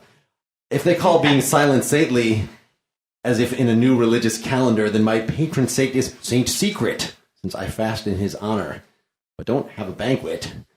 And yet the punishment I'm suffering is well deserved, because, servant that I am, I kept quiet, and that's the greatest sacrilege. Soldiers, coming. This is the tower in which he's kept. Knock the door down to the ground. Everyone, enter. God lives, they're looking for me. It must be because they're saying I'm kept here. What can they want of me? Come in here. Here he is. No, he's not. Sire! Can they be drunk? You are our prince. We don't accept or want anyone but our natural lord, and not a foreign prince. Give all of us your feet to kiss. Long live the great prince! What? Were you dead? Anyway, as God lives, they're serious. Is it a custom in this kingdom to arrest someone every day and make him prince and then send him back to the tower? Yes, because I see it happening daily. I've got to play my part. Give us your souls! I can't, because I need them for myself. It would be a defect to be a soulless prince. We've all told your father himself that we recognize you alone as prince, not the man from Muscovy. You've lost your respect for my father? You're a bunch of no-goods. It was the loyalty of our hearts. Well, if it was loyalty, I forgive you. Come out and recover your sovereignty. Long live Segismundo. Long may he live! They're saying Segismundo. All right, they must give the name Segismundo to every fake prince. Who is mentioning Segismundo's name here? Does this mean I'm a rotten egg of a prince? Which one is Segismundo? I am. Then why, you insolent fool, were you pretending to be Segismundo? I, Segismundo? I deny it. It was you who Segismundized me, and so you were the only ones who were foolish and insolent. Great Prince Segismundo, for the descriptions we have matches you, although we acclaim you as our Lord on faith. Your father, great King Basilio, fearing that heaven would fulfill a prophecy that said he would find himself stretched at your feet, conquered by you, is planning to deprive you of your freedom of action and your rights to give them to Astolfo, Duke of Muscovy. For that purpose he assembled his court, but the commoners, now hearing and knowing that you have a natural successor, refuse to let a foreigner come and command them. And so, nobly scorning the harshness of the prophecy, they have searched you out where you dwell as a prisoner, in order that, assisted by their weapons, you may leave this tower and recover your imperial crown and scepter, taking them away from a tyrant. Then do come out, for in this wilderness a numerous army of outlaws and plebeians acclaims you. Liberty awaits you. Listen to its voice. Long live Segismundo! Long may he live! Once again, what can this be, heavens? You want me to dream of grandeur which time must undo? Once again, you want me to see, amid shadows and sketchy forms, majesty and pomp dispersed by the wind? Once again, you want me to experience disillusionment, or the risk into which human power is humbly born, and of which it is constantly made aware? Well, it won't happen. It won't happen. Behold me once again subject to my fortune, and since I know that all of this life is a dream, away with you. You shadows that today pretend to be my numbed senses, that you have a body and a voice, though the truth is you have neither voice nor body. For I don't want majesty that is feigned. I don't want pomp that is imaginary, illusions that at the slightest puff of the breeze will disintegrate, exactly like a blossoming almond tree, which because its blooms appeared too early, unadvisedly, and imprudently, finds them extinguished by the first gust, withering and losing the beauty, light, and adornment of their pink buds. I know you by now, and I know that you do the same thing to everyone who falls asleep. For me, there is no more pretense, because now, undeceived, I know perfectly well that life is a dream.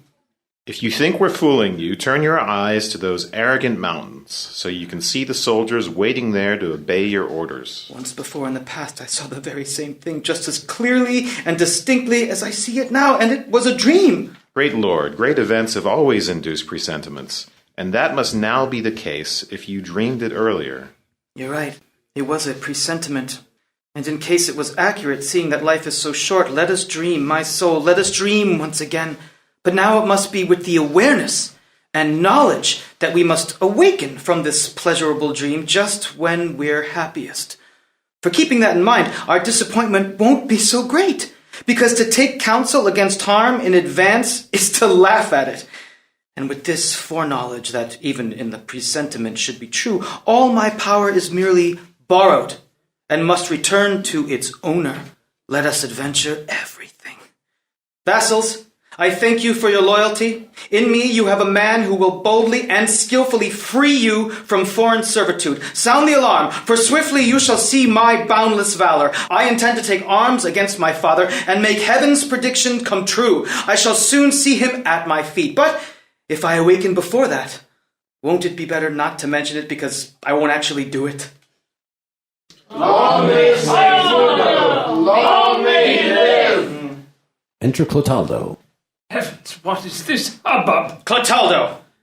Sire! He wants to try out his cruelty on me. I bet he'll throw him off a mountain. I fall at your royal feet, though I know it means my death. Rise, rise, Father, from the ground. For you must be the North Star and guide to whom I entrust my success. For I now know that I owe my upbringing to your great loyalty. Come and embrace me. What are you saying? That I am dreaming, and that I wish to do good, because good deeds aren't wasted even in dreams. Well, sire, if doing good is now your motto, I'm sure you won't be offended if I have the same goal today. Should you make war on your father, I cannot be your counselor, or help you against my king. I am prostrate at your feet. Kill me! Base, disloyal traitor! But heavens, it behooves me to calm down, because I don't know yet whether I'm awake. Clotaldo, I envy you. I thank you for your great worth. Go and serve the king, for we shall meet on the field of battle. You there, sound the alarm! I kiss your feet 1,000 times. Fortune, let me go and reign. Don't awaken me if I sleep, and if this is reality, don't put me to sleep. But whether it's reality or a dream, to do good is what matters. If it should be reality, just because it is good. If not, for the sake of winning friends, for the time when we awaken. They exit. Enter King Basilio and Astolfo. Who, Astolfo, can prudently check the fury of a runaway horse? Who can hold back the current of a river that flows toward the sea proudly and precipitously? Who can bravely halt the course of a boulder detached from the summit of the mountain? Well, all of these are easy to stop, but not an entire nation in its pridefulness and daring. Shouts of the divided factions will vouch for that, since one hears resounding in the depths of the mountains their repeated echo, some crying Astolfo and others Segismundo, the throne of law perverted into something it was never meant to be, into a scene of horror. It is a grisly theater where wanton fortune stages tragedies. Sire, call a halt to the wedding merriment, and put an end to the acclaim and flattering pleasures which your felicitous hand promised me. For if Poland, which I hope to rule, is resisting against allegiance to me today, it is because I must first earn it. Give me a horse, and filled with boldness, let the man who is boasting like thunder descend like lightning. He exits. What is infallible can't very well be averted, and there is great risk in what is foreknown. If it must come about, defense is impossible, because the man who tries hardest to avoid it prepares it more readily. Harsh law, cruel event, terrible horror. The man who thinks he's fleeing danger runs into it by keeping things hidden. I ruined myself. I myself have destroyed my country. Enter Estrella. Great Lord, unless your majesty tries to check the tumult that has risen and is spreading from one faction to another, dividing groups in the streets and squares, you will see your kingdom afloat on scarlet waves, dyed with the purple of its blood. For already, in sad fashion, all is misfortune and all is tragedy. So dire is the ruin of your realm, so great the strength of severe and bloody harshness that it astonishes the viewer and terrifies the listener. The sun is perturbed, and the wind is confused. Every stone erects a funerary pyramid, and every flower builds mausoleum. Every building is a haughty tomb, and every soldier a living skeleton. Enter Clotaldo. Oh, thank God, I've come to your feet alive. Clotaldo, what's the news of Segismundo? That the commoners, like a blind monster rushing headlong, have broken into the tower and from its deeps have released their prince, who the moment he found himself prospering a second time, displayed his valor, fiercely stating that he aims to make heaven's prediction come true. Give me a horse. As I, in person, wish to overcome bravely a disloyal son, and now that I am defending my crown, let my steel conquer where my astrology erred. He exits. Then at the side of the sun I shall be Bellona. I hope to set my name beside his, for I shall fly on outstretched wings to vie with the goddess Pallas. She exits. Enter Rosaura, who detains Clotaldo. Although the valor enclosed in your breast cries out from there, listen to me, because I know that all is war. You already know that I arrived poor, humble, and unfortunate in Poland, where, protected by your merit, I found compassion in you. You ordered me, heavens, to live under a false name in the palace and to try, concealing my jealousy, to avoid meeting Astolfo. Finally, he saw me, and he tramples my honor to such an extent that after seeing me, he still converses with Estrella in a garden at night. I have taken the key to it, and I can give you the opportunity to enter it and put an end to my troubles. In that way, proudly, boldly, and strongly, you will be able to redress the affront to my honor, since you are already resolved to avenge me by his death. It's true that I was inclined from the moment I met you, Rosaura, to do for you. Your tears were witness to it. All that lay in my power. First thing I tried was to make you take off those men's garments, so that if Astolfo did see you, he'd see you in your own clothing, and wouldn't consider as wanton as the mad rashness that outrages honor. At that time, I was planning how I could restore your lost honor, even though it meant your honor was of such concern to me, killing Astolfo. See what a transitory folly that was. Although he wasn't my king, I wasn't awestruck or amazed. I thought about causing his death when Segismundo attempted to cause mine, and he arrived, disregarding his own peril, to display in my defense his goodwill, exhibiting a boldness that went beyond mere bravery. So give me heed. How can I now, with my grateful soul, cause the death of the man who gave me life? And so, with my affection and concern divided between the two of you, since I've given life to you and received it from him, I don't know which side to support. I don't know which side to assist, since I'm under obligation to you for giving you life and to him for receiving it. And so, in the present emergency, nothing can satisfy my love, because I'm both the active party and the passive party. I don't need to be the first to tell you that for an eminent man, if giving is a noble action, receiving is base to the same extent. And that principle having been established, you have no cause to be grateful to him. Because if it was he who gave life to you and you to me, it's perfectly clear that he compelled your noble nature to perform a base act, whereas I led you to a magnanimous one. Thus, you have been offended by him. Thus, you're obliged to me because you gave me what you received from him, and so you ought to come to the aid of my honor in such a perilous situation, since I excel him as much as giving excels receiving. Even though nobility dwells on the side of the giver, gratitude for it belongs on the side of the receiver.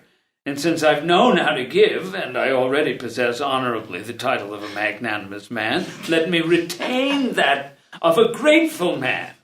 since I'm able to attain it, being as grateful as I am generous. Because a man is honored by receiving just as much as by giving. I received life from you, and you yourself told me when you gave me my life that life lived under the shadow of an affront wasn't really life. Therefore, I received nothing from you, since the life that your hand gave me wasn't life. And if you ought to be generous sooner than grateful, as I heard you yourself say, I hope that you will give me life, for you haven't done so yet. And since giving is more ennobling, be generous first, and you can be grateful afterward. Convinced by your reasoning, I shall be generous first. Rosaura, I shall give you my property. Take it and live in a convent. The plan I have in mind is well thought out, because you will be fleeing from a crime and taking refuge in a sanctuary. For when the kingdom so divided is suffering misfortunes, I must not be the one to increase them, being of noble birth. With the recourse I've chosen, I'm loyal to the kingdom, I'm generous to you, and grateful to Astolfo. So, choose the plan that suits you, which will remain a secret just between the two of us. Because as God lives, I couldn't do more if I were your father. If you were my father, I'd put up with this insult. But since you're not, I won't! What do you expect to do? To kill the Duke! It's a woman who doesn't know who her father was so valorous? Yes. What spurs you on? My reputation. Remember that you will see Astolfo. He tramples on all my honor. As your king and husband of Estrella. As God lives, it will never happen. This is madness. I can see that. Then overcome it. I can't. But then you'll lose. I know. Both life and honor. I believe so. But what are you aiming at? My death. Observe that this is spitefulness. It's a sense of honor. It's folly. It's sense of worth. It's frenzy. It's rage. It's anger. Though finally there's no refraining your blind emotion. No. Who can help you? Myself. Is there no recourse? There's no recourse. Think hard and see if there are other ways. To ruin myself in another fashion. Well, if you must ruin yourself, wait, my girl, and let's all ruin ourselves. They exit. Soldiers march in with Clarín and Segismundos dressed in animal skins. If Rome, in the triumphs of its golden age, could see me today, oh, how happy it would be to gain such a rare opportunity, to have a wild animal leading its mighty armies, for whose proud zeal the firmament would be a petty conquest. But let us fly at a lower height, my spirit, lest we thus dispel this dubious acclamation, in case I am to be grieved once I'm awake at having attained it, only to lose it again, since the slighter it is, the less I'll regret it if I lose it. On a swift steed, forgive me if I must depict it when I find it opportune, on which a careful map is drawn, because its body is the earth, the soul contained in its breast is fire, its froth is the sea, its breath is air, in the mingling of all which I marvel at seeing chaos, since in its soul, foam, body, and breath is a hybrid of fire, earth, sea, and wind, a horse of patchy color, gray and broken in to suit the purposes of the one who spurs it on, so that it flies rather than runs. There arrives in your presence an elegant woman. Her light blinds me. It's God lives. It's Rosaura. Heaven brings her back into my presence. Rosaura enters in a long, loose tunic with sword and dagger. Noble Segismundo, whose heroic majesty emerges into the day of his deeds, out of the night of his darkness, and, like the chief planet which in the arms of dawn restores itself gleamingly to the flowers and roses, and when it appears with its crown above seas and mountains, sheds light, darts beams, bathes peaks, embroiders foaming waves, so may you dawn upon the world, gleaming sun of Poland. And may you protect an unhappy woman who throws herself at your feet today because she is a woman and unfortunate. Two things, either of which is sufficient, either of which is more than sufficient to place under an obligation a man who boasts of being brave. 3 times now you have gazed on me with wonder, each time not knowing who I am, since each of the 3 times you saw me in different attire and guise. The first time, you thought I was a man, in your harsh prison where your mode of life was a solace to my own misfortunes. The second time, you beheld me as a woman, when the pomp of your majesty was a dream, a ghost, a shade. Now is the third time, when I am a hybrid of the 2 sexes, since alongside women's finery, masculine weapons adorn me. And so that, moved to pity, you may better prepare to protect me. It is fitting for you to hear the tragic fortune of my history. I was born of a noble mother at the court of Muscovy, who, to correspond to her misfortune, must have been very beautiful. On her, a deceiver set eyes. My voice doesn't name him because I don't know who it was. But I am assured of his merit by my own, because being the result of which he was the active cause, I now regret that I wasn't born a pagan, so that I could persuade myself foolishly that my father was one of those gods who transformed into other shapes, are bewailed as a rain of gold, a swan, or a bull by Danae, Leda, and Europa. When I thought I was protracting my speech by mentioning stories of treachery, I find that in it I have informed you in very few words that my mother, seduced by amorous compliments, was beautiful like no other woman, and unhappy, as all women. That foolish pretext, giving his promise and word to marry her, won her over so completely that even today she considers herself properly wed, though he was a tyrant, so much like Trojan Aeneas that he even left her his sword. Let its blade be sheathed here, for I shall bear it before my story is finished. Well then, from that poorly tied knot, which neither binds nor imprisons a marriage or a crime, it's all the same thing, I was born, so resembling her that I was a portrait, a copy of her, not in beauty, but in luck and deeds, and so I won't need to say that an unfortunate heiress to her lot. I had the same as hers. The most I can tell you about myself is that the lord and master who has stolen the trophies of my honor, the remains of my good name, Astolfo. Woe is me, when I name him, my heart grows angry and irritated, the characteristic result of naming one's enemy. Astolfo was that faithless master who, forgetting our glories, for when a love affair is over, even the memory of it is lost, came to Poland, summoned by a notable conquest to marry Estrella, who was his guiding light while my sun was setting. Who could believe that after a star brought us 2 lovers together, it would be the star Estrella, who now separates them? I, offended and scorned, became sad, became crazed, became a dead woman, became what I am, that is, all the confusion of hell, became summed up in my own babble, and declaring myself wordlessly, because there are distresses and sorrows much better expressed by the feelings than by the lips, I told of my distresses in silence, until one time when we were alone, my mother, Violante, heavens, broke through my prison wall, and in a throng they all emerged from my bosom together, one stumbling over the other. I wasn't embarrassed to recount them, because when a person knows that the one to whom he is confessing his weaknesses has been involved in similar ones himself, it seems as if that encourages him to speak, and relieves him, because at times a bad example is good for something. In short, she compassionately heard my laments, and tried to console me with her own. How readily a judge pardons when he himself has been a criminal.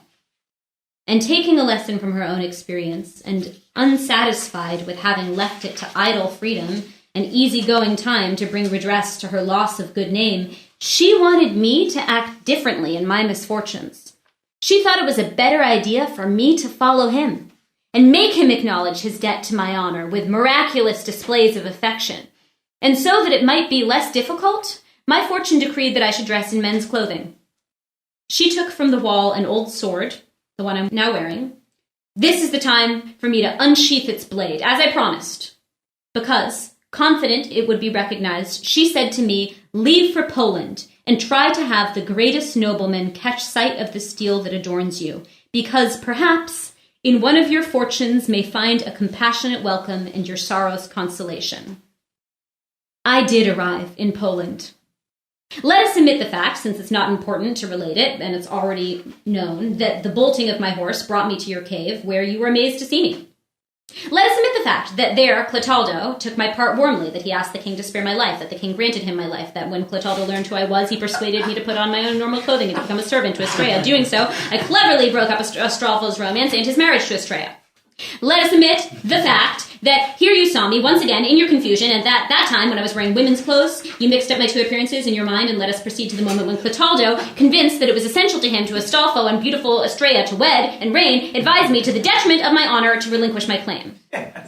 When I saw that you, brave Segismundo, whose turn it is for revenge today, since heaven wishes you to break out of the confinement of this mean prison where you have been a wild animal to your feelings and a rock to your suffering, were taking arms against your country and your father, I came to aid you, adding to the expensive finery of Diana, the armor of Pallas, and now wearing both fine fabrics and steel which adorn me together. Onward then, brave chieftain. It behooves the two of us together to prevent and dissolve this wedding that has been planned. It behooves me so that the man I call my husband doesn't wed, and you, so that when your two dominions are joined, they will not make our victory doubtful with their greater power and strength. As a woman, I have come to urge you to restore my good name.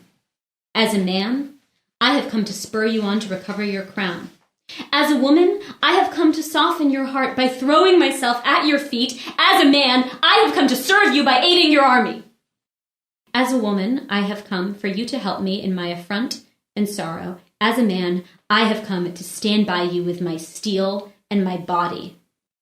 And so, believe me, if today you make love to me as a woman, as a man, I shall kill you in dignified defense of my honor, because in this love war, I shall be a woman to lament to you and a man to win a reputation. Heavens! If I'm really dreaming, let my mind cease working now, because it's impossible for so many things to be contained in one dream. God help me if I could only escape them all or not think of any of them. Who ever beheld such painful uncertainty? If I only dreamed that grandeur in which I found myself, how then now can this woman mention such accurate details? Then it was reality, not a dream, and if it was reality, which only adds to the confusion and doesn't lessen it, how can I call it a dream? Are glories then so similar to dreams that real ones are considered fictitious and feigned ones true? Is there so little difference between them that it's questionable knowledge whether what one sees and enjoys is a lie or the truth? Is the copy so similar to the original that doubt arises as to which is which? Then, if that's the case, and we are fated to see grandeur and power, majesty and pomp dispersed in the darkness, let us learn how to make good use of this brief time allotted to us, because all we enjoy in real life is what we enjoy in dreams. Rosaura is in my power. My soul worships her beauty. So let us enjoy the opportunity. Let love violate the laws of that merit and trust which cause her to prostrate herself at my feet. This is a dream, and since it is, let us now dream of happiness that will be sorrow later on. But I convince myself of the opposite with my own reasoning. If it's a dream, if it's vainglory, who in exchange for human vainglory would lose a divine glory? What bygone happiness isn't a dream? Who that has ever had heroic good fortune hasn't said to himself when his memory reverted to it, without a doubt, everything I saw was a dream? Well, if this is the case for my becoming disillusioned, if I know that pleasure is a lovely flame that is turned to ashes by any wind that blows, let us look to eternity, which is everlasting fame, where good fortune does not sleep and grandeur does not take repose. Rosaura has lost her honor.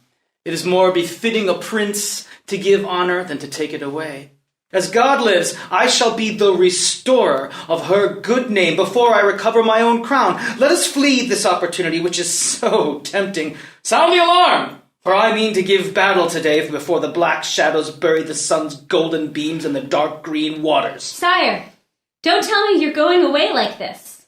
Doesn't my my sorrow deserve at least one word from you? How is it possible, sire, that you neither look at me nor listen to me? You still won't turn your face to me. Rosaura, it is essential to honor if I am too compassionate with you to be cruel to you now. My voice doesn't answer you so that my honor can. I don't speak to you because I want my actions to speak to you for me. I don't look at you because of necessity in such severe distress. The man who must look to your honor mustn't look at your beauty. Heaven, what is this riddle? After so much suffering, I'm still left in doubt by ambiguous replies. Enter Clarín. My lady, is this a good time to talk to you? Alas, Clarín, where have you been? Locked in a tower, examining my hands and cards to see whether or not they spell death. And if I were dealt a court card, a perfect flush would have saved my life, and I was all ready to explode. Why? Because I know the truth about you. And in fact, Clotaldo...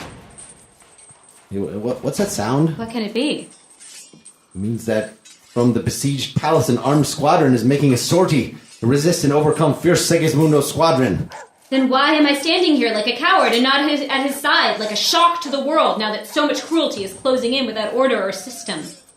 Long live our country king!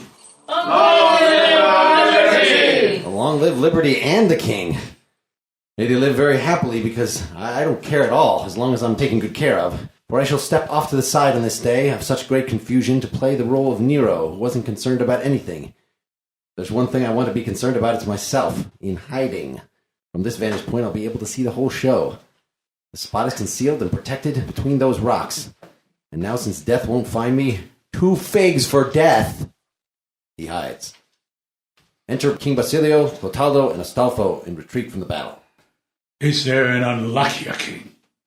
Is there a more persecuted father? Your beaten army is now descending without order or common sense.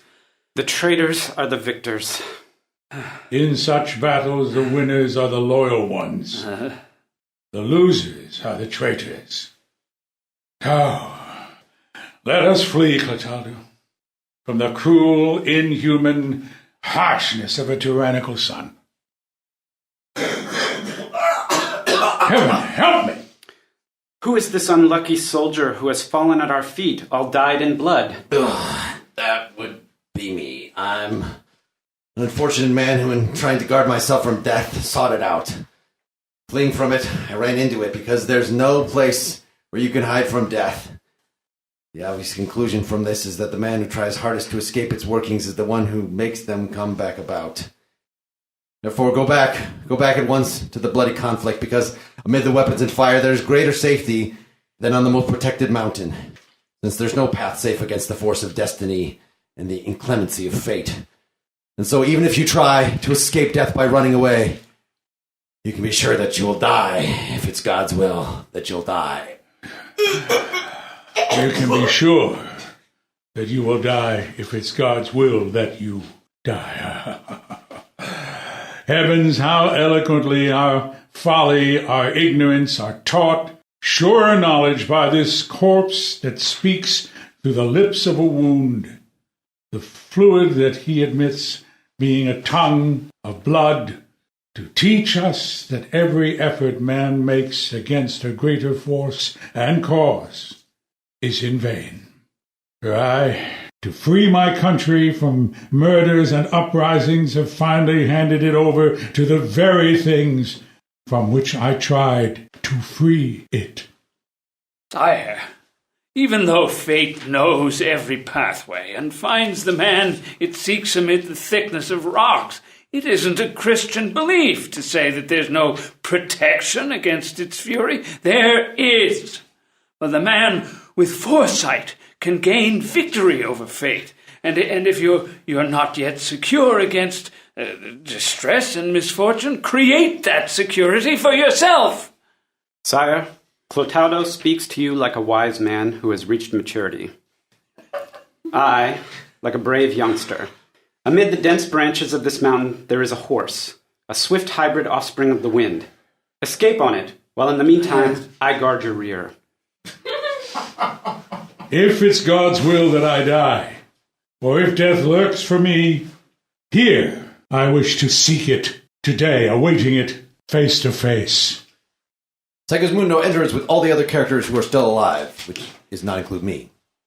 In the tangle of the mountain, amid its dense branches, the king is hiding.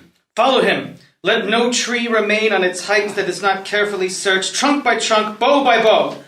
Flee, sire. To what end? What do you have in mind? Astolfo, step aside. What do you want to do? Clotaldo, to try a recourse that I haven't attempted yet. If you're looking for me, Prince, I am now at your feet. Let this snow of my hair be a white carpet for them. Tread on my neck and step on my crown, topple and drag my dignity and the respect due me. Take revenge on my honor. Treat me as your captive. And after all those preventative measures, let fate receive its homage. Let heaven keep its word. Illustrious court of Poland, you who are witness to such great marvels, be attentive, for it's your prince addressing you. That which is decided on in heaven, and which on its blue chart God has written with his finger, of which all those blue sheets adorned with gold letters are the emblems and signs, never deceives, never lies, because the one who lies and deceives is the man who understands and interprets them to make bad use of them. My father, here present, to exempt himself from the rabid fury of my nature, made me an animal, a human beast, so that, whereas through my gallant nobility of birth, through my high-minded heredity, through my generous nature, I might have been born more tractable and humble, all that was needed was that way of life, that sort of upbringing. To make my manners fierce, with a fine way to counteract them. If any man were told, some inhuman beast will kill you, would he be choosing the proper protection by awakening them when they were sleeping? If he were told, that sword you're wearing will be the one that kills you, it would then be an incorrect countermeasure to unsheath it and point it at his breast. If he were told, gulfs of water will be your grave with the waves as silver-tinted gravestones, he would do wrong to set out to sea when it haughtily raises curling mountains of snowy foam, rippling hills of crystal.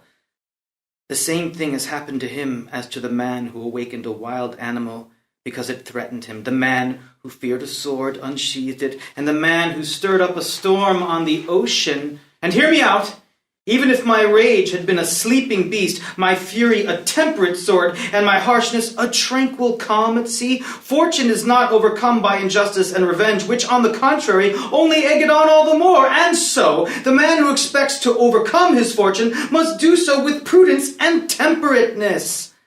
It isn't before the harm arrives that the man who foresees it protects himself and guards against it, because even though he can, by humble resignation, it's evident, protect himself from it. This can happen only after he finds himself in the actual situation, because there's no way of preventing it from arriving. Let this unusual spectacle be an example, this odd wonder, this awful situation, this miracle. Because there can't be a better example than to finally see, despite all those different precautions, a father submissive at my feet and a monarch trampled upon. It was the verdict of heaven. No matter how he tried to prevent it, he couldn't. And will I, younger in years and inferior in merit and learning, be able to overcome it? Rise, sire. Give me your hand, for now that heaven undeceives you, showing you that you're erred in your method of overcoming it, my neck humbly awaits your revenge. I fall in submission at your feet. My son, for such a noble action engenders you once again. In my loins you are prince, to you the laurel and the palm are due. You have conquered. May your exploits crown you. Long live Segismundo! Long may he live! Since my valor now expects to win great victories, today the loftiest of all shall be a victory over myself. Let Astolfo give his hand at once to Rosaura, because he knows it is a debt of honor, and I shall collect it. Though it's true that I have obligations towards her, please note that she doesn't know who her father was, and it's vileness and infamy for me to marry a woman. Don't go on. Stop, wait. because Rosaura is as noble as you, Astolfo, and my sword will champion her in the field, for she is my daughter, and that's sufficient. What's that you say? That before seeing her married, noble, and respected, I didn't want to reveal her identity. The story behind it is a very long one, but in a word, she's my daughter. Oh, well, that being the case, I'll keep my word.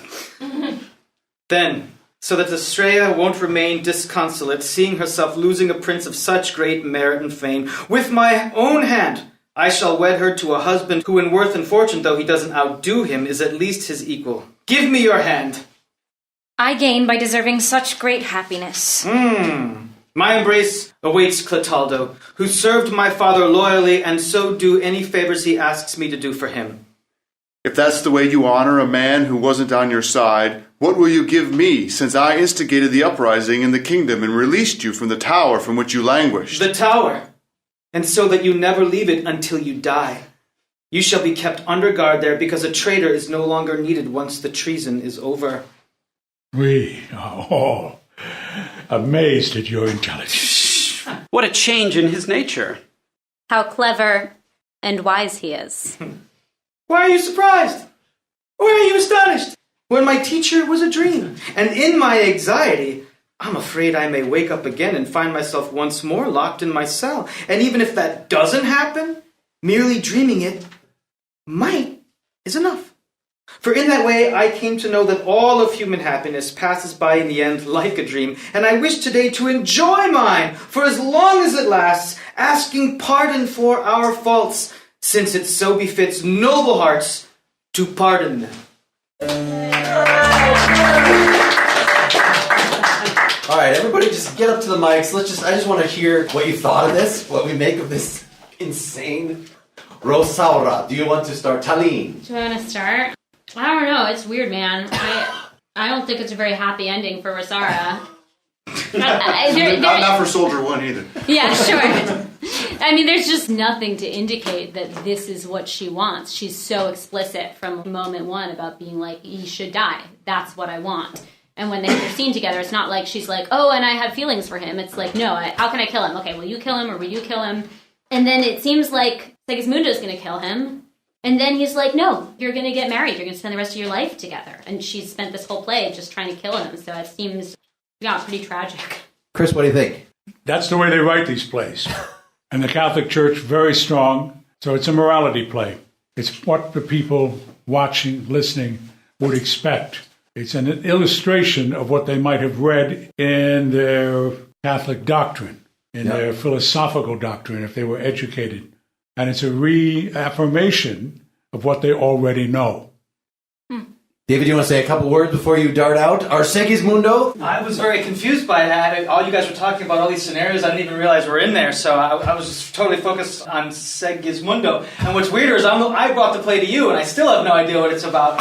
But, it confused me. Life is a dream. In fact, you said it yourself in that long speech. Too many times. In capital letters. It's true. Once in capital letters.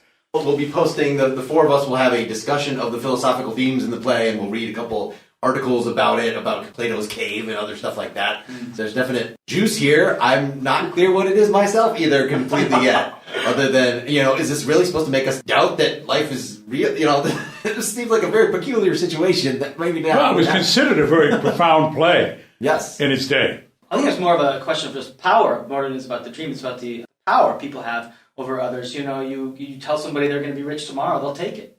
The dream part feels, maybe it's just because of it being the 21st century, it feels like a bad undergraduate discussion over beers. It's kind of true. Erica, what'd you think? For me, I was expecting to understand more about the dream versus reality, but what I got most out of it, and it made me perk up, was in one of your last speeches. The man who expects to overcome his fortune must do so with prudence and temperateness. It isn't before the harm arrives that the man who foresees it protects himself and guards against it. So all these ideas we've talked through the whole, I think several different characters said something about you can't guard against something, and we were talking about predestination and versus free will. this can happen only after he finds himself in the actual situation because there's no way of preventing it from arriving. So it's like, well, it's going to happen anyway.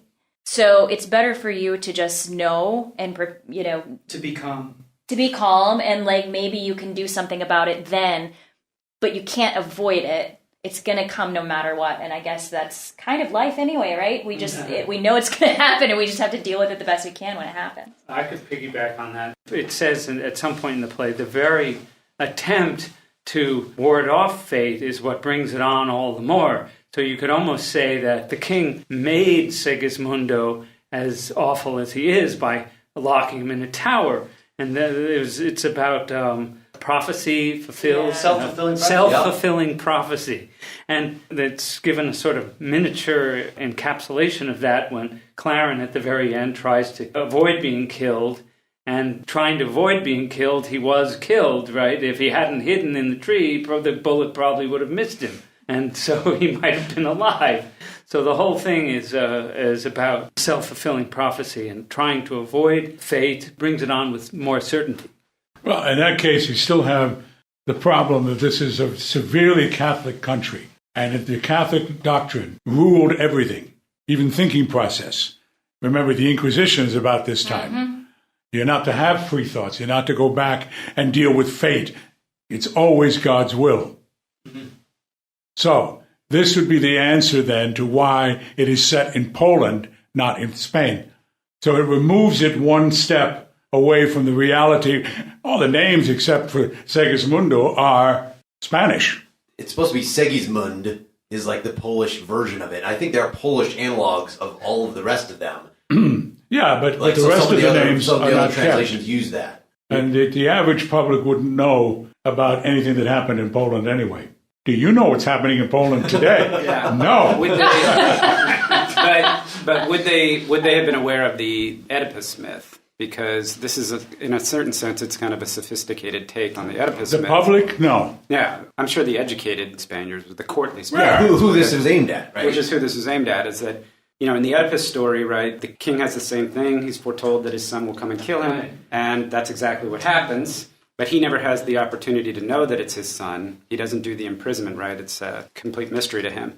And in this case, the two protagonists, the one who's trying to prevent the fate and the one whose job it is to fulfill it, actually have the opportunity to come together and try to grapple with that fate. The king is making an effort. He's giving Segismundo the opportunity to overcome his fate, which is not an opportunity that Oedipus ever gets.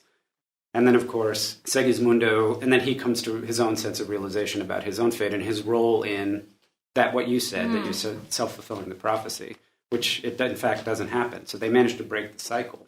Yeah. All right. Thanks, everybody. Thank you. Thanks. Bye-bye.